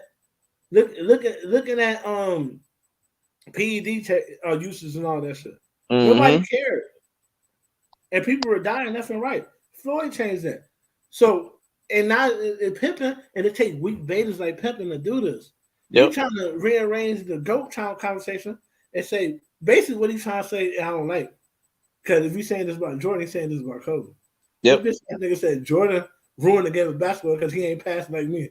My nigga, when you at a certain level of basketball, you don't gotta pass the ball like everybody else. Exactly. Because you could get your own shot from wherever. Yep. Some niggas gotta pass the ball and play give and go and all that shit and get a backdoor layup. When you know this fuck, you don't gotta get a backdoor layup to score. You can get the ball wherever you get it from and let that bitch fly. Honestly, I think Pippen is on LeBron's payroll, dog. That shit wouldn't be put past me to try to, because that's some shit. That's some shit LeBron would do to find another way. Because LeBron realized the Last Dance put that nail on the coffin for his ass, and that Last Dance left that lasting stain to a lot of people that Jordan's the GOAT. And LeBron's trying to find any little inkling to re-invite that conversation. Right. And this is the reason why I tell niggas all the time. I might not like LeBron. You might think he's overrated. No, but LeBron ain't no motherfucking fool, man. This nigga is a sneaky nigga. That's why him and Drake is so cool. Yeah, they sneaky. All they do, they don't want to earn what they don't want to earn the prestige that they want. They want to circumvent everything and look a certain way. They don't want to go and get it. You know what I mean? Like, so instead of LeBron just dominating in the finals and just taking it from us and making us say, you know what, I got to give it to him. He want to circumvent, and the shit is genius. If he really got Scottie Pippen on his payroll and got these niggas on their payroll, it's ingenious, bro. Because you gotta understand, the media want to hear this shit too. They do. And the media control y'all beta males. Yeah, they do. So the whole reason why people can't accept that Floyd Mayweather is the GOAT or near GOAT or top 5? Because the media told you he's not. Yep. Because there's nothing you've seen in the ring that would tell you otherwise. Facts. You going off, you waited for Max Kellerman to approve it. The Larry Merchant. You waited for Stephen A. Smith. You waited for somebody who's never been punched in the face to agree with you. Yep. Jim Lampley. She told Pippen she only moaned once. Bro, Pippen a beta, and people that appeal to Pippen, betas too. Yep. It is what it is. Yep. It is what it is. And my thing is, I don't respect. Reason why I respect the Isaiah Thomas shit more. Isaiah Thomas always felt that way. Yep. And he told Michael Jordan to his face that he felt that way. Yep. Not these motherfuckers. This motherfucker had to deal with Michael Jordan most of his adult life, and he just now find out now. And he just now find out. Yep. That's what a Robin does. That'll be like you acting a certain way towards me, and we never saying nothing until a decade later. No, also you said some shit out of the way to me. We talking about that shit immediately. Yep. That's what Robin does when Robin goes in renegade Robin mode and become Red Hood. Because Robin thought he was on the level. He thought he was on the level with Joker. Joker's an alpha male through and through. Joker showed Robin that he don't respect him so much, talking shit to his ass after he got his ass. He beat him up with a crowbar, tied him up and beat his ass up with a crowbar. He didn't even kill him. And the whole time while he was beating him with the crowbar, he was telling him, "Boy wonder." He was saying shit to let his ass know you're inferior. When is Batman coming? When is the Dark Knight coming? When is he coming? Because I need him to show up. Basically letting his ass know you inferior. Bro. Laughing at his ass. And then when he got tired of him, killed him. Bro, Scottie Pippen said the Bulls won in spite of Michael Jordan. Are you fucking kidding me? The same Scottie Pippen when Jordan retired, right? And was playing baseball. He was looking at the camera going like this. Well, yeah, come back. The sad thing about it, bro, the shit so outlandish, I can't even get upset. I marveled at it. I said the audacity of this nigga to say that we won in spite of him. And to use racism and the time that racism don't apply. So hold up. Phil Jackson was racist because Phil Jackson was just like, look, motherfucker, you a LeBron type. You can't close. I don't trust the ball in your hands. He could do the same shit to Shaq. He's doing the same shit to Shaq. Tony Kukoc is a closer. He's a Croatian sensation. He's known for closing. He was closing games out all season. So because I'm running a play to the closer, Kukoc I'm racist. Closing games when he was 16 years old, man, against grown ass men. He do this. He just ain't had no right hand. Right hand. He'd have been one of the coldest. Exactly. But no, he's being racist. Scottie Pippen just sounds foolish, man, on so many levels. And that's the shit we talking about.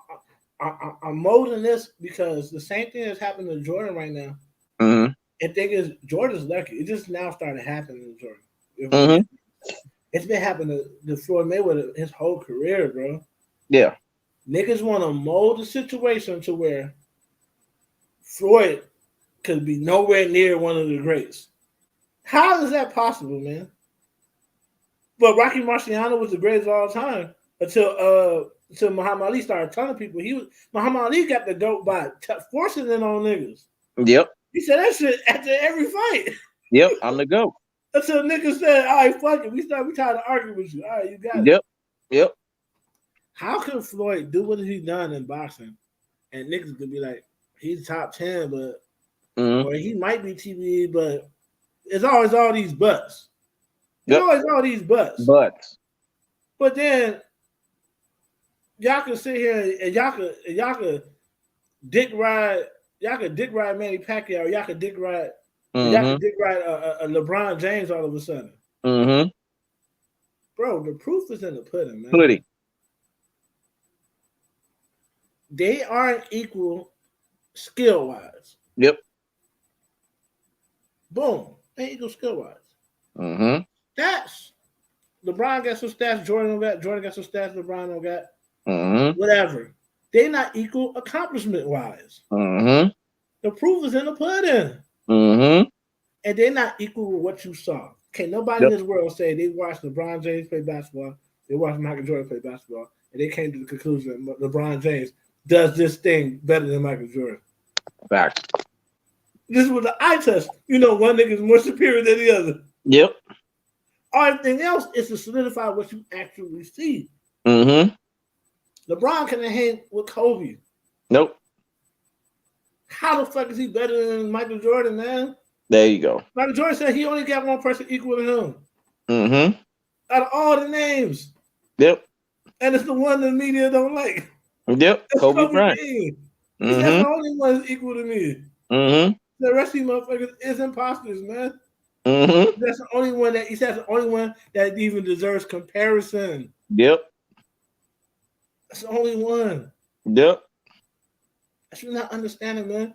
So in boxing, they talking about Canelo has took it. He's the one since Floyd. Yep. No, man. That's Errol. The truth. Spence. There you go. There you go. There you go. The one. He the one, dog. He's the one. Yep. He's the one that ever sparred with Floyd. That Floyd said, man, he gave me good work. He made me work. Mm-hmm. Floyd understand everything. That means I was in there thumping with this motherfucker. That means since he gave me work, he go with all y'all else. Because y'all not me. Yep. Yep. That's basically what Floyd is saying. That's basically what Floyd is saying. That's what he said. He said he gonna knock y'all ass out. Y'all not like me. Y'all can't do what I do. Y'all can't do what I do. I can survive this motherfucker. Y'all can't. Y'all can't. And you know what Ellaby said? Ellaby said, Errol keep coming at you. You gotta be able to give it. You gotta be able to throw something to keep him off you. Yeah, he keep coming. He keep coming. Ellaby watched so many sparring matches. He said the sparring match between Floyd Mayweather and Errol Spence was better than most fights. Yep. And he said it was the highest level chess match you ever go to see. Yep. My little brother said it was the greatest thing he ever seen in his life. Mm-hmm. He was living in Vegas. He said it was the greatest thing I ever seen in my life, man. He was there? He was there. He said it was the greatest thing I ever seen in my life. He because I was just watching Errol Spence, and I told him, man, you heard about Errol Spence? He said, man, Errol Spence is the truth. I seen him against Floyd. He said, man, he told me nothing. He said, because I didn't know this. He said, the way Floyd spar is not the way he fight.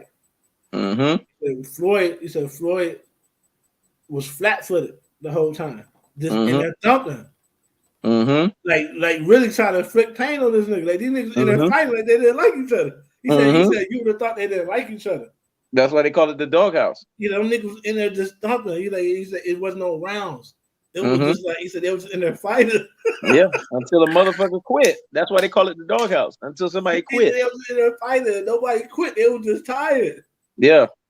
Damn. Imagine that. And imagine somebody.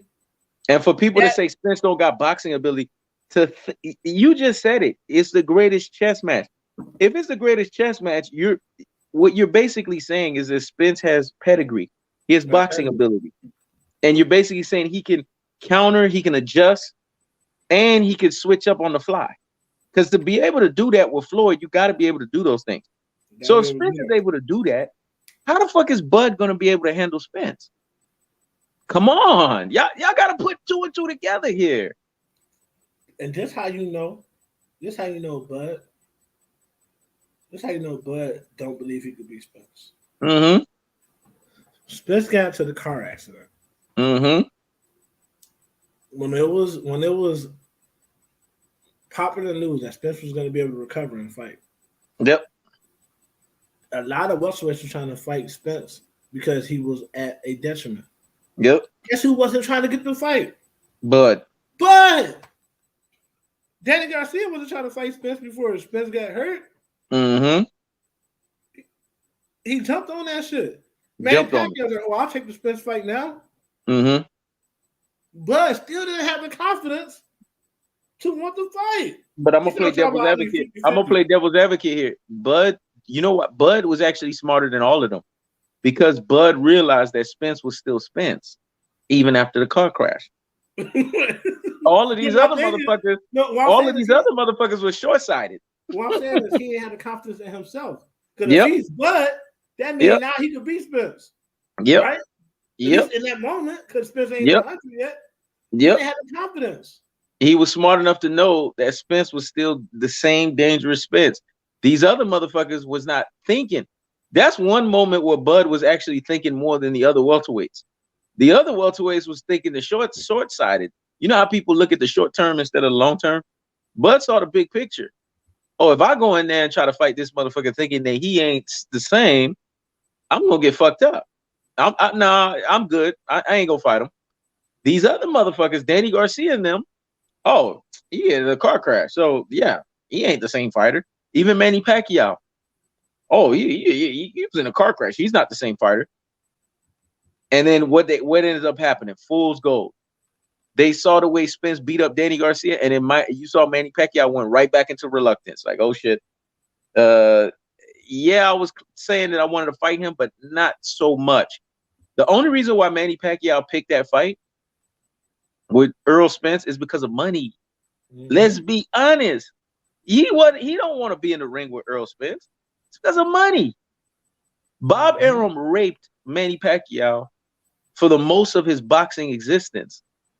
So Manny Pacquiao don't have money like that, like y'all think he do, to lay claim to fame or whatever. And Manny Pacquiao, if you look at his earnings is second to Floyd Mayweather. And he can't even say those earnings that he's made, all of those damn earnings, or just about 90-some% of it is in his bank account. He can't say that shit. Nah, he was getting fucked over. He was getting fucked over. And that's why he needed the Errol Spence fight. It had nothing to do with him wanting to fight Earl. He just wanted a big fucking payout. Let's be honest. Mm-hmm. Yeah, that's it. That's it. But the reason why I'm on Bud is because if you are who they saying you are, if you the number one, because they were saying Bud was pound for pound at that time. Mm-hmm. At that time, they were still saying Bud was pound for pound. I remember that. Spence was going past Bud and welterweight till he beat Sean Porter. Facts. Then it solidified after he beat Danny Garcia. Facts. At that time, why are you not trying to fight him? There you go. Because you know you can't beat this man. You know he gonna weigh your ass out. And you've been capping this whole time. Facts. So why not get over it? Why you he stressing out talking about he trying to get 50-50? Why are you doing this? We could have been had a Bud fight, man. Bud holding the Undisputed right now. Mm-hmm. There ain't no way you could beat the nigga, just get in there and get whooped and give up the belt. Exactly. He holding up Undisputed right now. Yep. And the WBA holding up Undisputed because they outright rejected the Errol Spence Ugas fight. Errol Spence tried to fight Ugas real quick. Yep. Get that belt. The WBA rejected that shit. They when it's a black fighter, they be trying to make them go through hell and high water. How the fuck did Canelo get all these belts in just 11 months? Facts. Most people, it take a whole year to get one belt. And when you look at 4 of his fights in these 11 months, they're laughable. Sergey Kovalev, Anvil Yildirim, BJ Saunders. The only one that's respectable is Caleb Plant. Caleb Plant. And we saw that nosedive at the end of the fight. Yeah. Your own countryman from your country is telling the world, this is not what y'all think it is. Yep. This dude is not a great fighter. He ain't fighting nobody. He always fighting with advantages. The same shit we've been saying. Yep. So imagine the black channels who's been championing Canelo, who's been worshiping him, who's been figuratively gagging on this nigga dick. There you go. That's why I got bothered. Imagine how they look when you got his own countrymen saying this guy is not fighting anybody. He's always at a super advantage. Facts. The same shit we've been saying for years. Years in and years out. And y'all said we just hate him. Mm-hmm. You only can hate on people that's great. There you go. Canelo hasn't accomplished nothing to even be in that category to where he could be hated on. Exactly. Because it's smoke and mirrors. Yep. Everything, that's the thing. That's the legacy. That's what they sell niggas on. Yep. They sell niggas on the smoke and mirrors legacy while they take their money out the back door. Exactly. That's what they sell on. They sold Sean Porter on an excitement legacy. Sean Porter said, he said, when I always talk to the guys, the big guys, they always said, just stay excited and you'll always get jobs. This is why he can't win no big fights. Exactly. He took the legacy. Yep. And he fumbled the money. And he fumbled the shit that everybody can't go undefeated.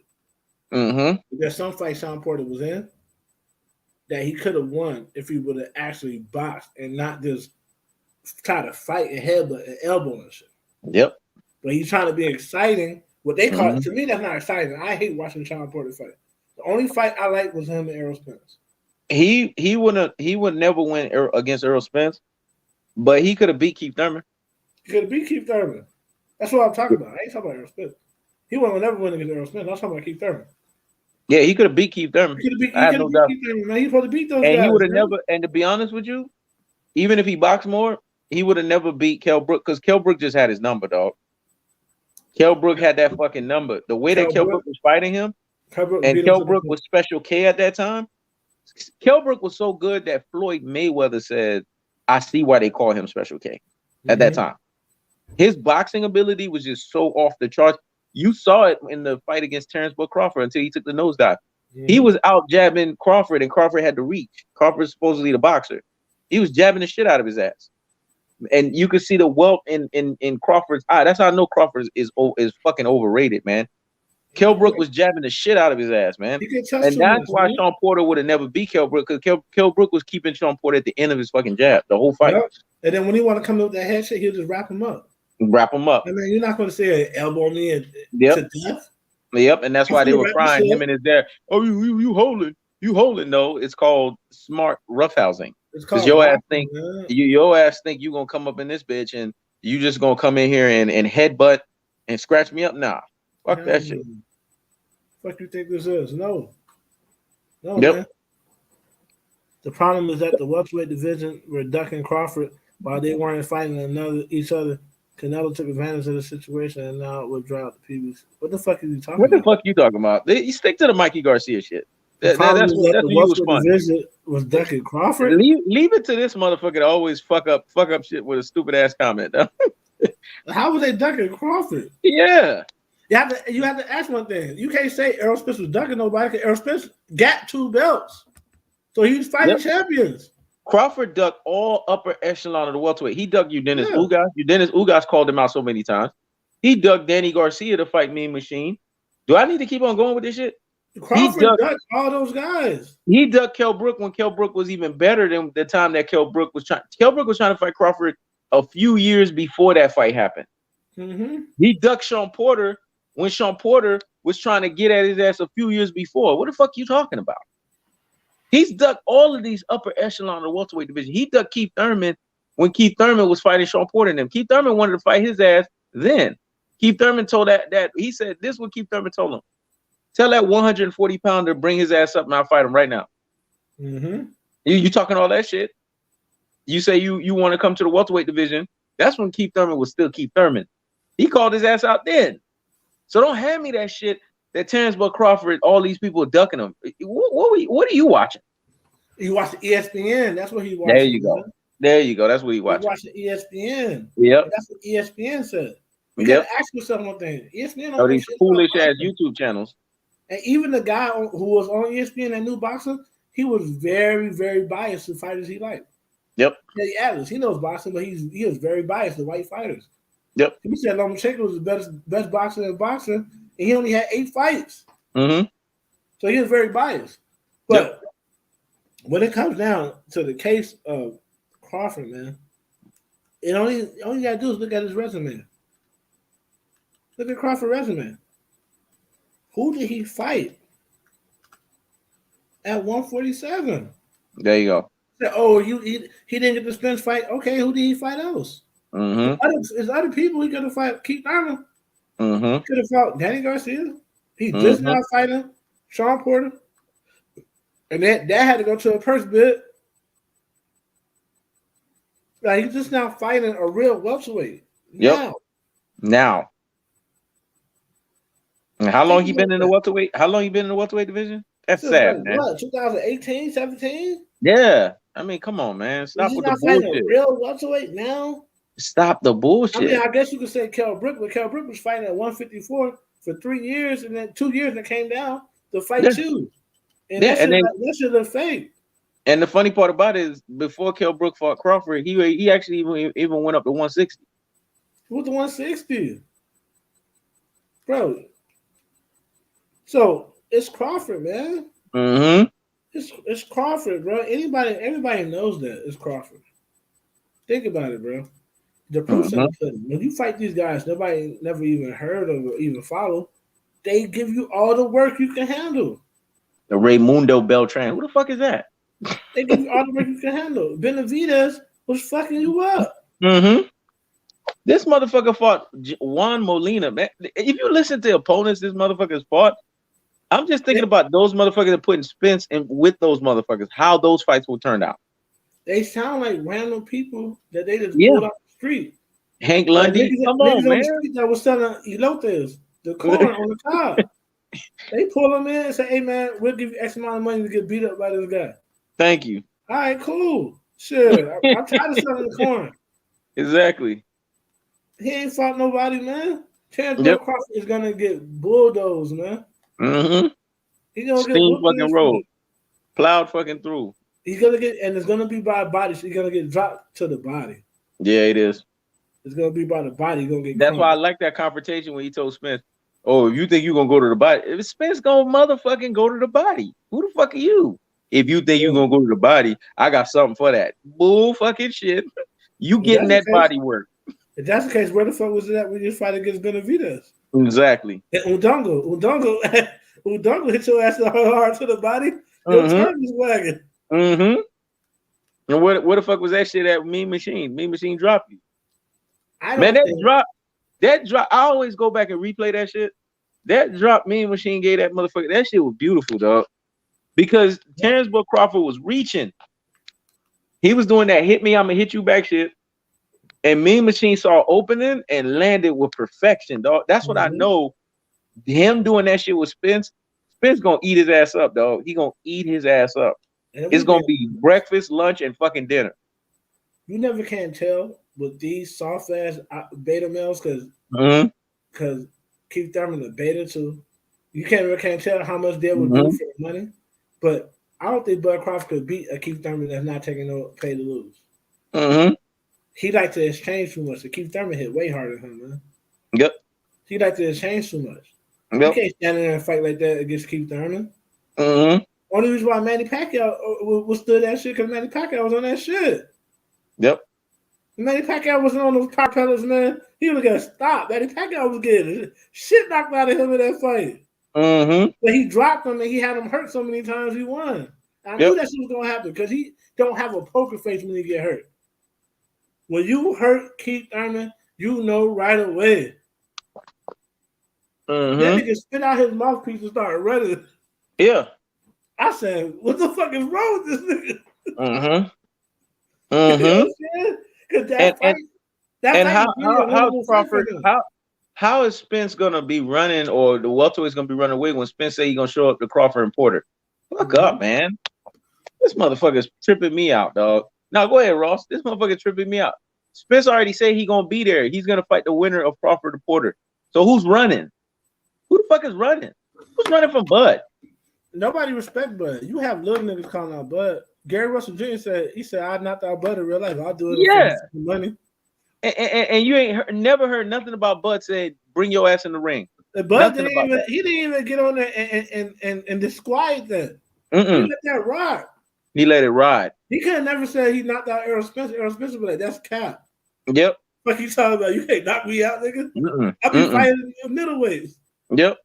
How you knock me out? But think about this is this. What you have, we have beta males who can't relate to alphas and they just want to see them lose.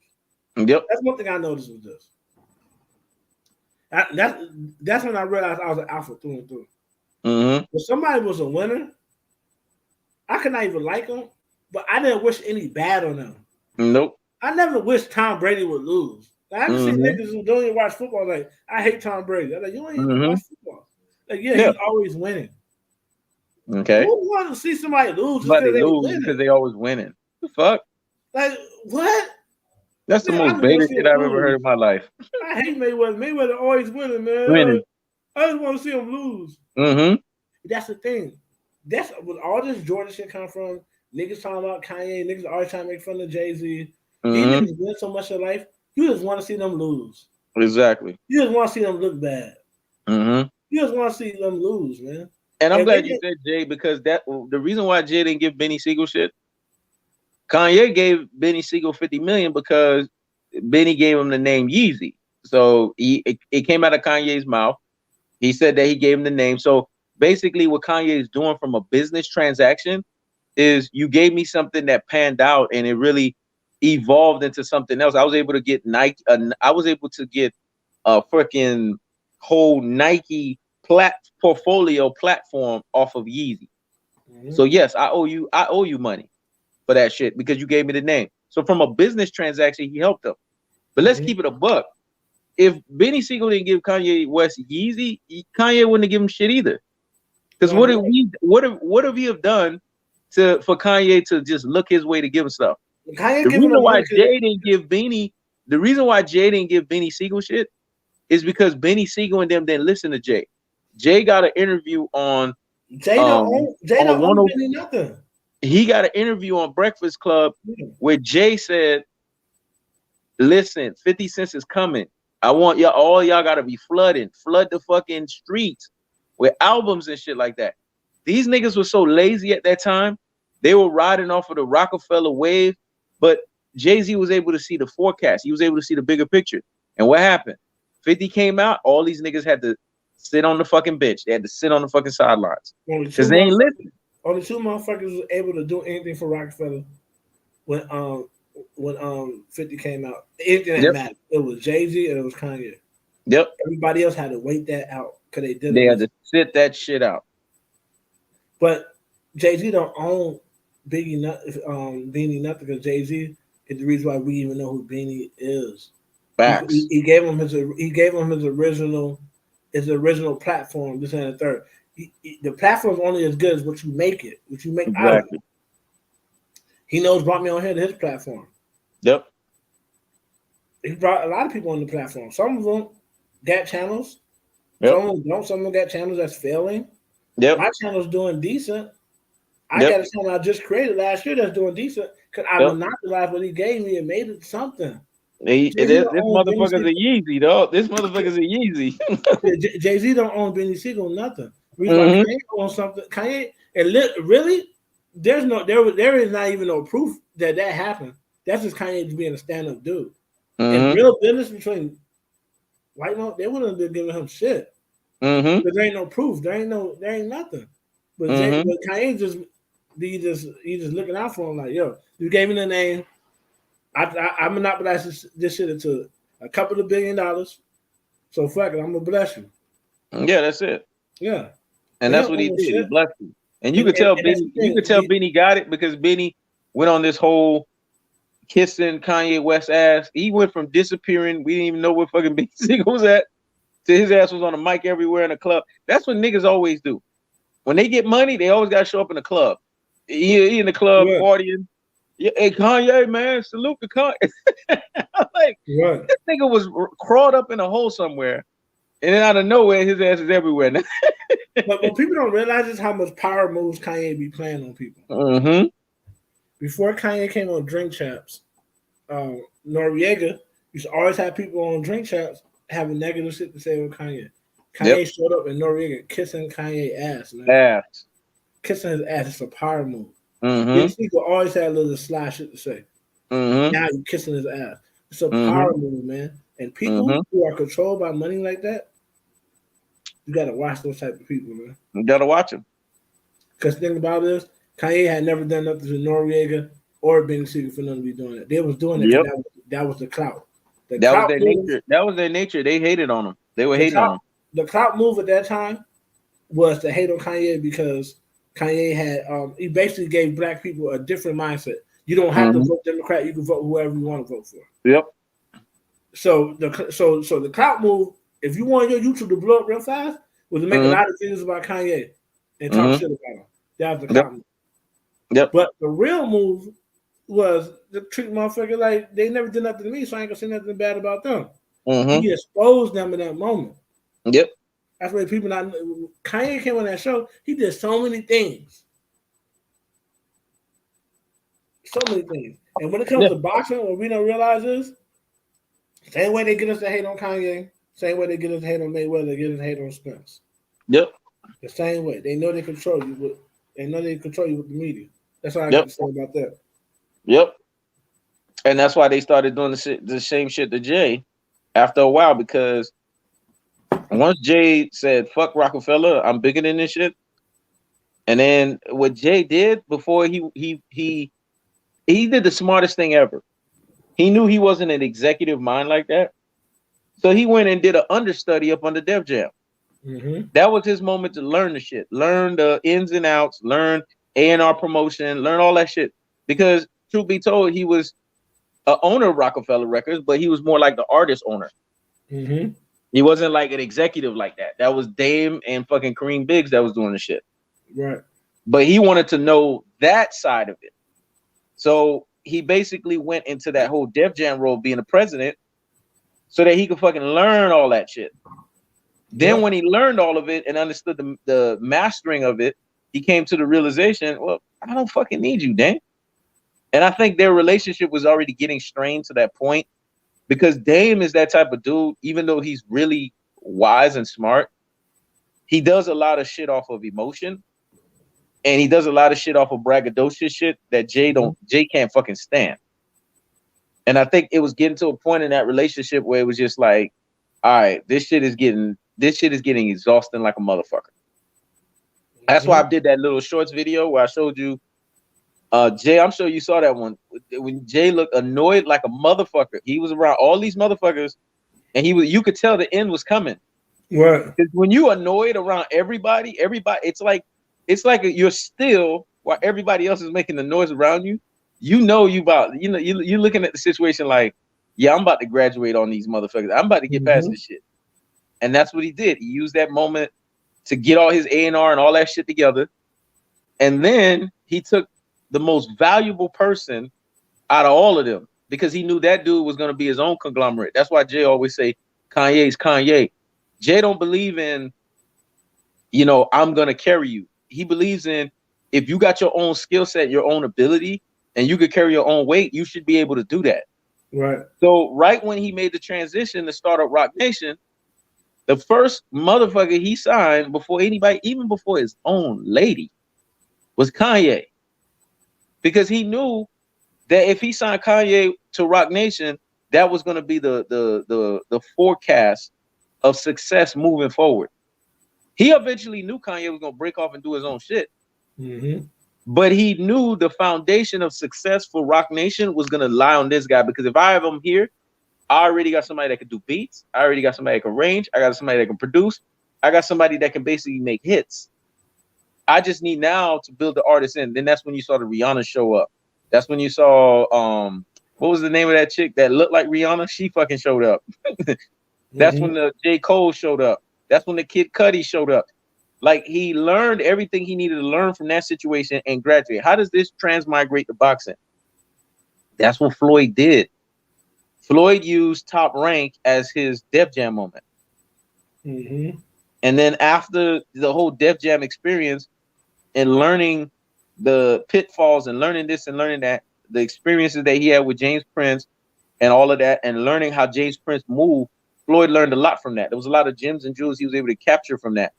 Then he transmigrate that whole situation into when he was moving out, Al Heyman just was perfect. It was like perfect timing because Al Heyman was done with the entertainment industry in terms of music and all of that. and he wanted to go into boxing. So it was perfect timing.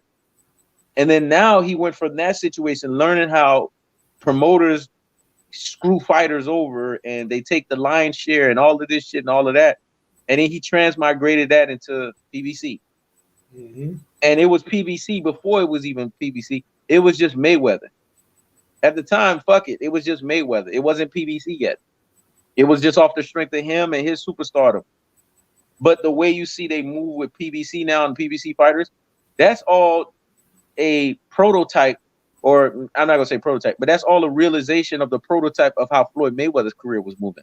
That's all they did. They just took the way that they made the independence and the way that they made the structure for Floyd Mayweather's career, and then they just made it into a conglomeration where other fighters can benefit off of that. They don't have to be Floyd Mayweather, but they can basically experience and take in a Floyd Mayweather experience of them being an independent contractor, of them not having to deal with somebody that's lording over them and slapping them and taking damn near almost 40% of their check. That's off the strength of Floyd Mayweather's career. That's just how PBC came about. Mm-hmm. And it's continued to flourish that way. That's why I laugh at PBC fighters like a Deontay Wilder or anybody like that will try to spit in a Floyd Mayweather's face.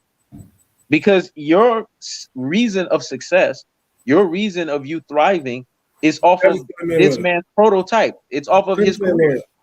Exactly. That's why I can't rock with Keith Thurman. I can't rock with Sean Porter. They always talk about this Manny Pacquiao shit. Yep. Like, bro, Manny Pacquiao.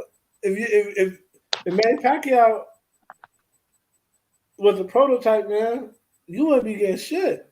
You wouldn't get shit. But here you are on PBC. How can they go to if Manny Pacquiao so cold? Why you go to Bob Arum? Exactly. You got the prototype from Floyd. These niggas sellouts, man. They sellouts. And here's the other thing. Here's the other thing that gets me.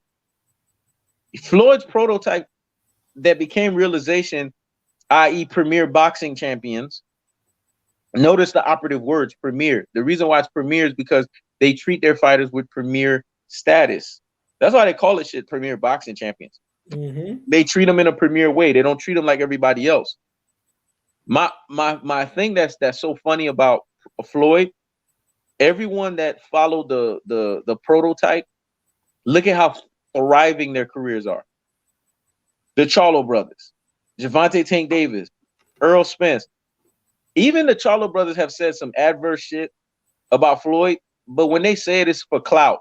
It's never been to the level of Deontay Wilder where they've sided, where they've gone off script and they said, fuck Al Heyman. You've never heard the Charlo brothers say that. Fuck Al Heyman. Fuck this shit. They just do shit for clout so that they could come in and get the situation going. Star Power Entertainment, let me join the chat. You want to join the chat? You gotta pay. You want a minute? You gotta give me $1. You want 5 minutes? You gotta give me $5. We could entertain your ass for an hour. You just gotta give me $100.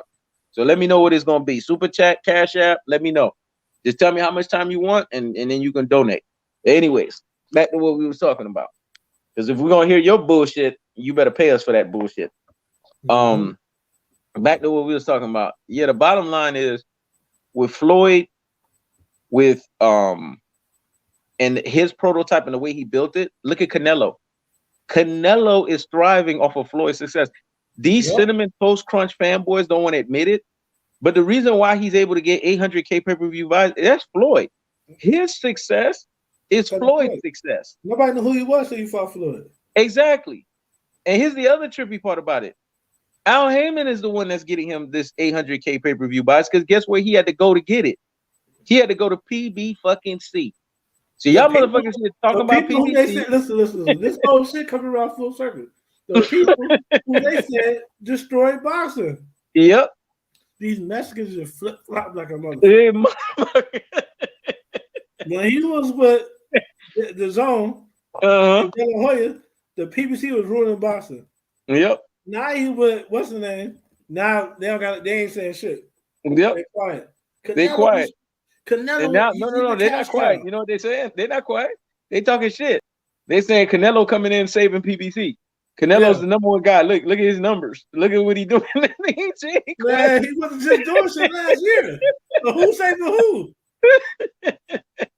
Oh shit. But what they don't realize is it's Al Heyman's shrewd business practices that got him 800K pay-per-view buys. It's Al Heyman's promoting this fight. It's him pushing this fight. It's him telling Canelo, hey, why don't you dress like Floyd? I believe that's all Al Heyman's mastermind there. Why don't you dress like Floyd? Why don't you wear the polo shirt and have you the little khakis?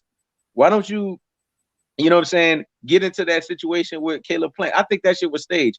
That shit with them going back and forth. That was ingenious. That shit was staged, man. That shit was ingenious. Canelo not even like that. Yep. That bitch ain't nigga never got rah-rah with nobody. He always sitting there smiling. I don't put up comments no more, but I'm putting this one up. That's a fact, fellas. Canelo getting paid from PBC now. How ironic, because PBC damn sure don't need him. Facts. That's exactly what happened. But they talking shit about PBC, all these fight fans. They got and look at them. They don't got shit to say about PBC now.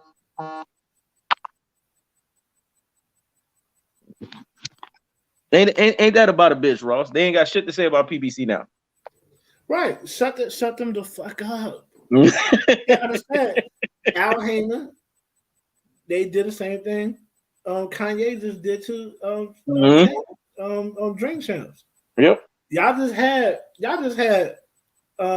Nick Cannon here talking about he fucked my girl 8 years before I met her. A lot of niggas probably fucked your girls 8 years before you met them. Exactly.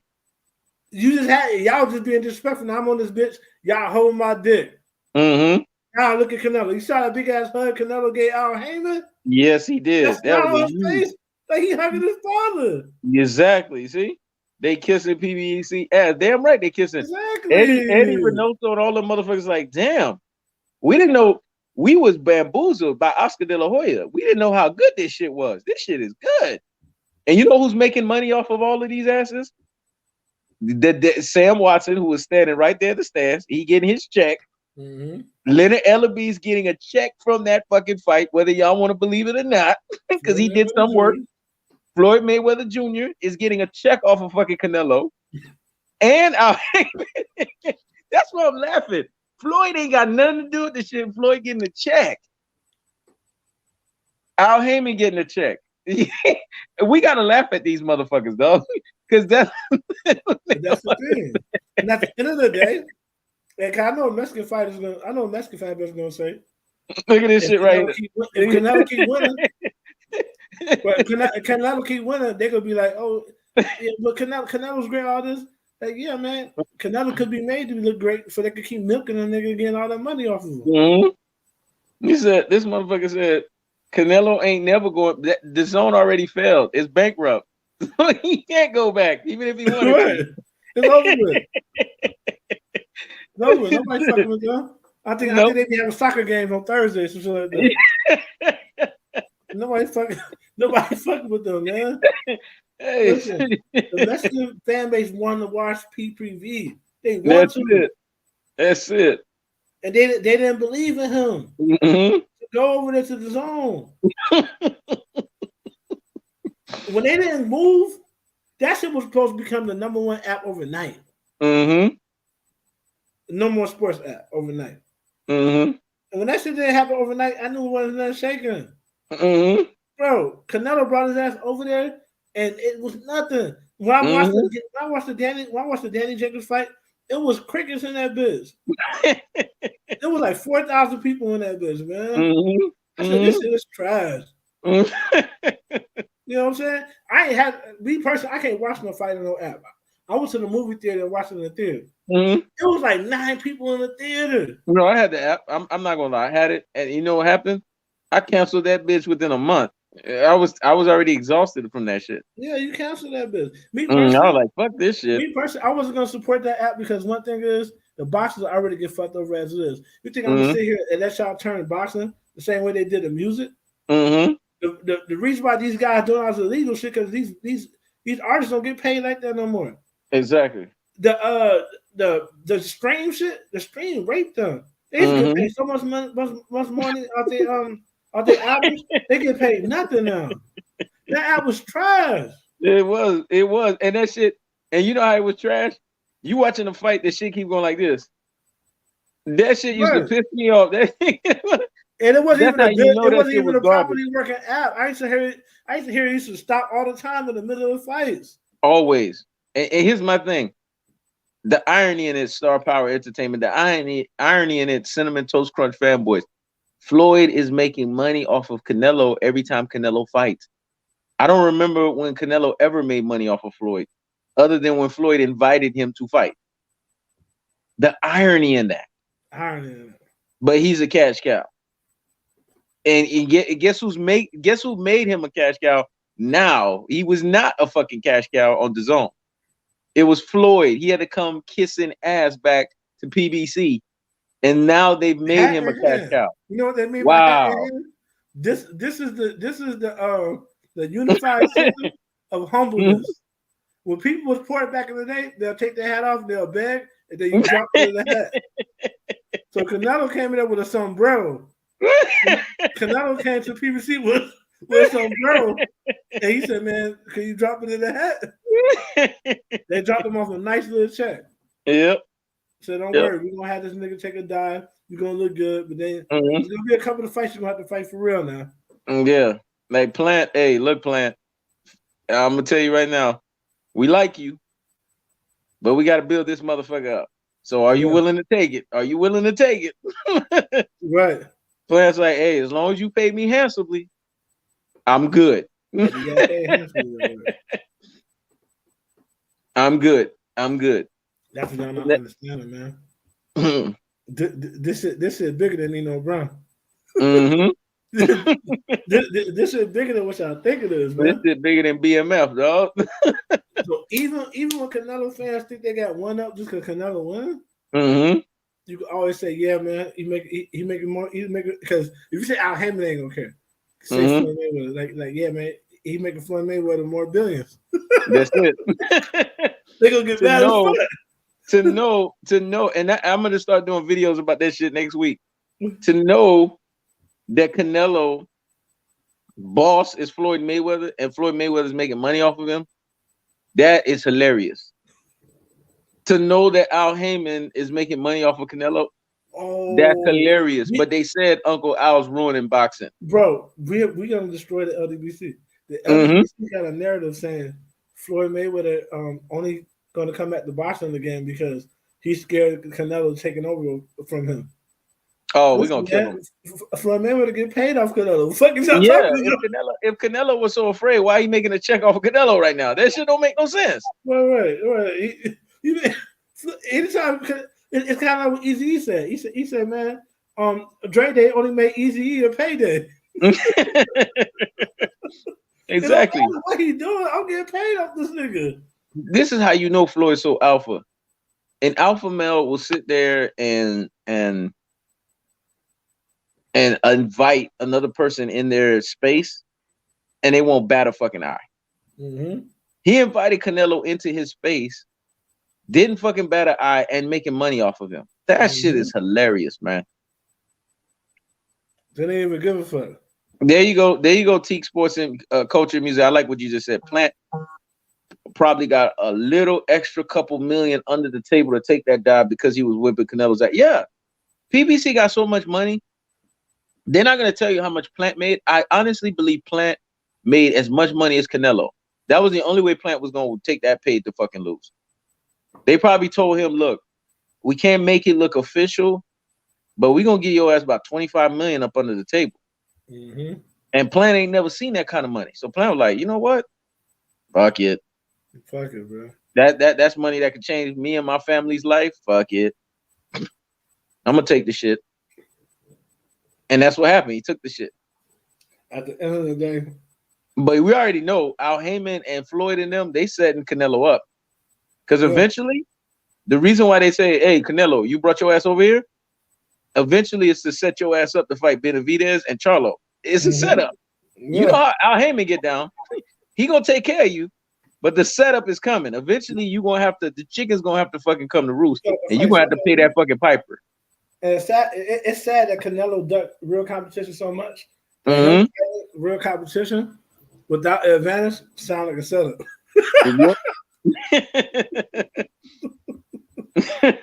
They gotta trick this motherfucker to fight a real competition. Yep. That's just sad, man. It's sad as fuck, but it's the truth. But that's what I'm trying to tell you. And when they trick Canelo, Canelo can't get out of the trick. Right now, they making this shit sweet for him. You know how they making it sweet? They want to lock his ass up through Steven Espinoza. They're gonna lock that fucking deal up. Once that multi-year contract come in, that shit is signed, is locked up. Then that's when Al's gonna throw. He ain't gonna do it right then and there. Al's gonna hit up Steven Espinoza and say, look here, we ain't gonna let that motherfucker know just yet. We're gonna give him about 3 fights that he's gonna like. But that 4th one and the 5th, we throwing motherfucking Benavidez in that bitch. Or we're gonna throw motherfucking Charlo in that shit. The reason why he can't get out of that shit, because he already signed on the dotted line. He gonna be on contract. And he gonna be on the contract, and he can't get out of that shit. The sad thing is, if he was smart, he would have been to the Charlo fights. He would have been to the Andrade fights because at least he would have had the age. Yep. He'd have had the age on his side. And he would have been young. Mexican people age like milk, man. Yep. Every year is like 8 years. Why you think I call him horchata, though? Bro, he gonna be 35 years old. He gonna be looking like he's 45. Physically. This nigga said every year is 8 years. Damn, shit. Fuck. That's the thing, man. My friend be aging like milk. We'll be trying to wait till the very last minute to fight real comp. Bro, you ain't Floyd. Only Floyd can fight real comp at an old age and still win. Exactly. In boxing, most people they lose those fights. Nah, 38 years old. And Bernard Hopkins, I'm gonna give Bernard Hopkins credit. Bernard Hopkins had a fountain of youth body, losing. And then he started losing. Yeah, when Bernard Hopkins was 38 years old, he got knocked the fuck out the ring. Yeah, he did. Yeah, he did. He did. He did.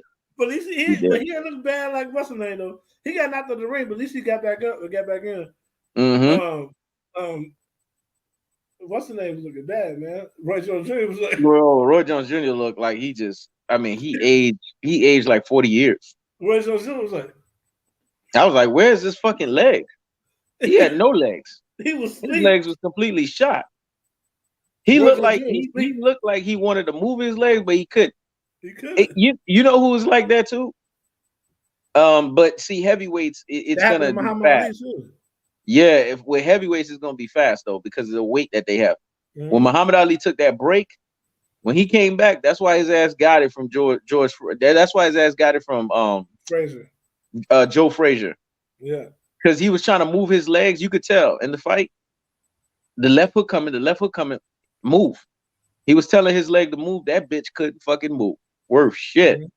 And that left hook was finding him. But you could tell he was a special fighter because he could see the movements coming in. But he had the legs at that time to get away.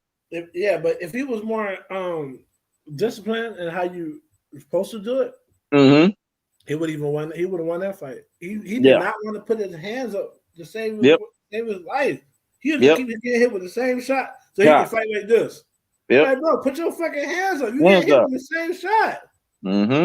That shit will never happen to Errol Spence. Errol Spence keep his hands up the whole fight. And by the time he put his hands up, it was already too late because he was on the rope. And when somebody's beating you up and they got the momentum and you start putting your hands up too late, it's already too late by then. Yeah. Because they got the momentum. They smell you hurt. And then Joe Frazier had that awkward movement, dog. That motherfucker was zigzagging in like a motherfucker and stinging him. He knew he was shorter and he knew he had to fight that way to get those shots in. And that shit was working, boy. That shit was working with perfection.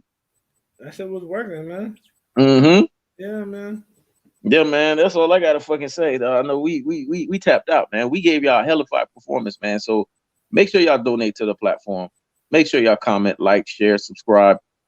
Make sure y'all head to my boy Tomross TV's channel. That motherfucker got 2 channels, Tomross TV and Tomross TV Real, Tomross TV Raw. Y'all subscribe to both of the channels. Make sure y'all donate to the man's channel. Comment, like, share, subscribe. We giving y'all hellified entertainment. We telling y'all boxing in ways that nobody else is gonna tell y'all the information. We giving it to you guys in a very unique fashion. but at the same time, we're giving you relatable information that you guys can sit there and think. You guys can apply. It's not just shit just to sound like every other fucking cucaracha fucking channel. It's not shit to just sound like all these opera singing commentators. It's that real shit. It's that ether, that shit that make your soul burn slow. That's the shit we giving you guys. So y'all take the information in, make sure it marinates inside of your minds, and then we're gonna come back the next week and give you guys that real shit again. There's these boxing information, these boxing news comes out. We're gonna give it to you guys in its most real, and its most raw, and its most unadulterated form. Next week is Crawford Porter. So me and Ross gonna be doing this live, and then we're gonna do the fight. There's gonna be a lot of laughing. There's gonna be a lot of clowning. There's gonna be a lot of commentating that you've never experienced, because we're gonna tell you how the nosedive is gonna happen. We're gonna tell you what round the motherfucker's gonna take place. We're gonna once we start sniffing some shit is off and fishy, we're gonna break that shit down to you guys. And usually when we say it the way we say it, it ends up happening. The scoring card is not gonna be like Canelo. It's not gonna be really weird because Crawford is not fucking Canelo. So the scoring card is gonna give you a similitude if it's real, but you'll know when the shit happens. When you see Sean Porter all of a sudden is falling in ways that he's never fell in his boxing career. That's when you're gonna know the shit is off. Right. That's when you're gonna smell something ain't fucking right with that fight. Ross, you got anything else you want to say before we ride? I'm good. All right. So y'all be easy. Y'all take care. Peace. Peace.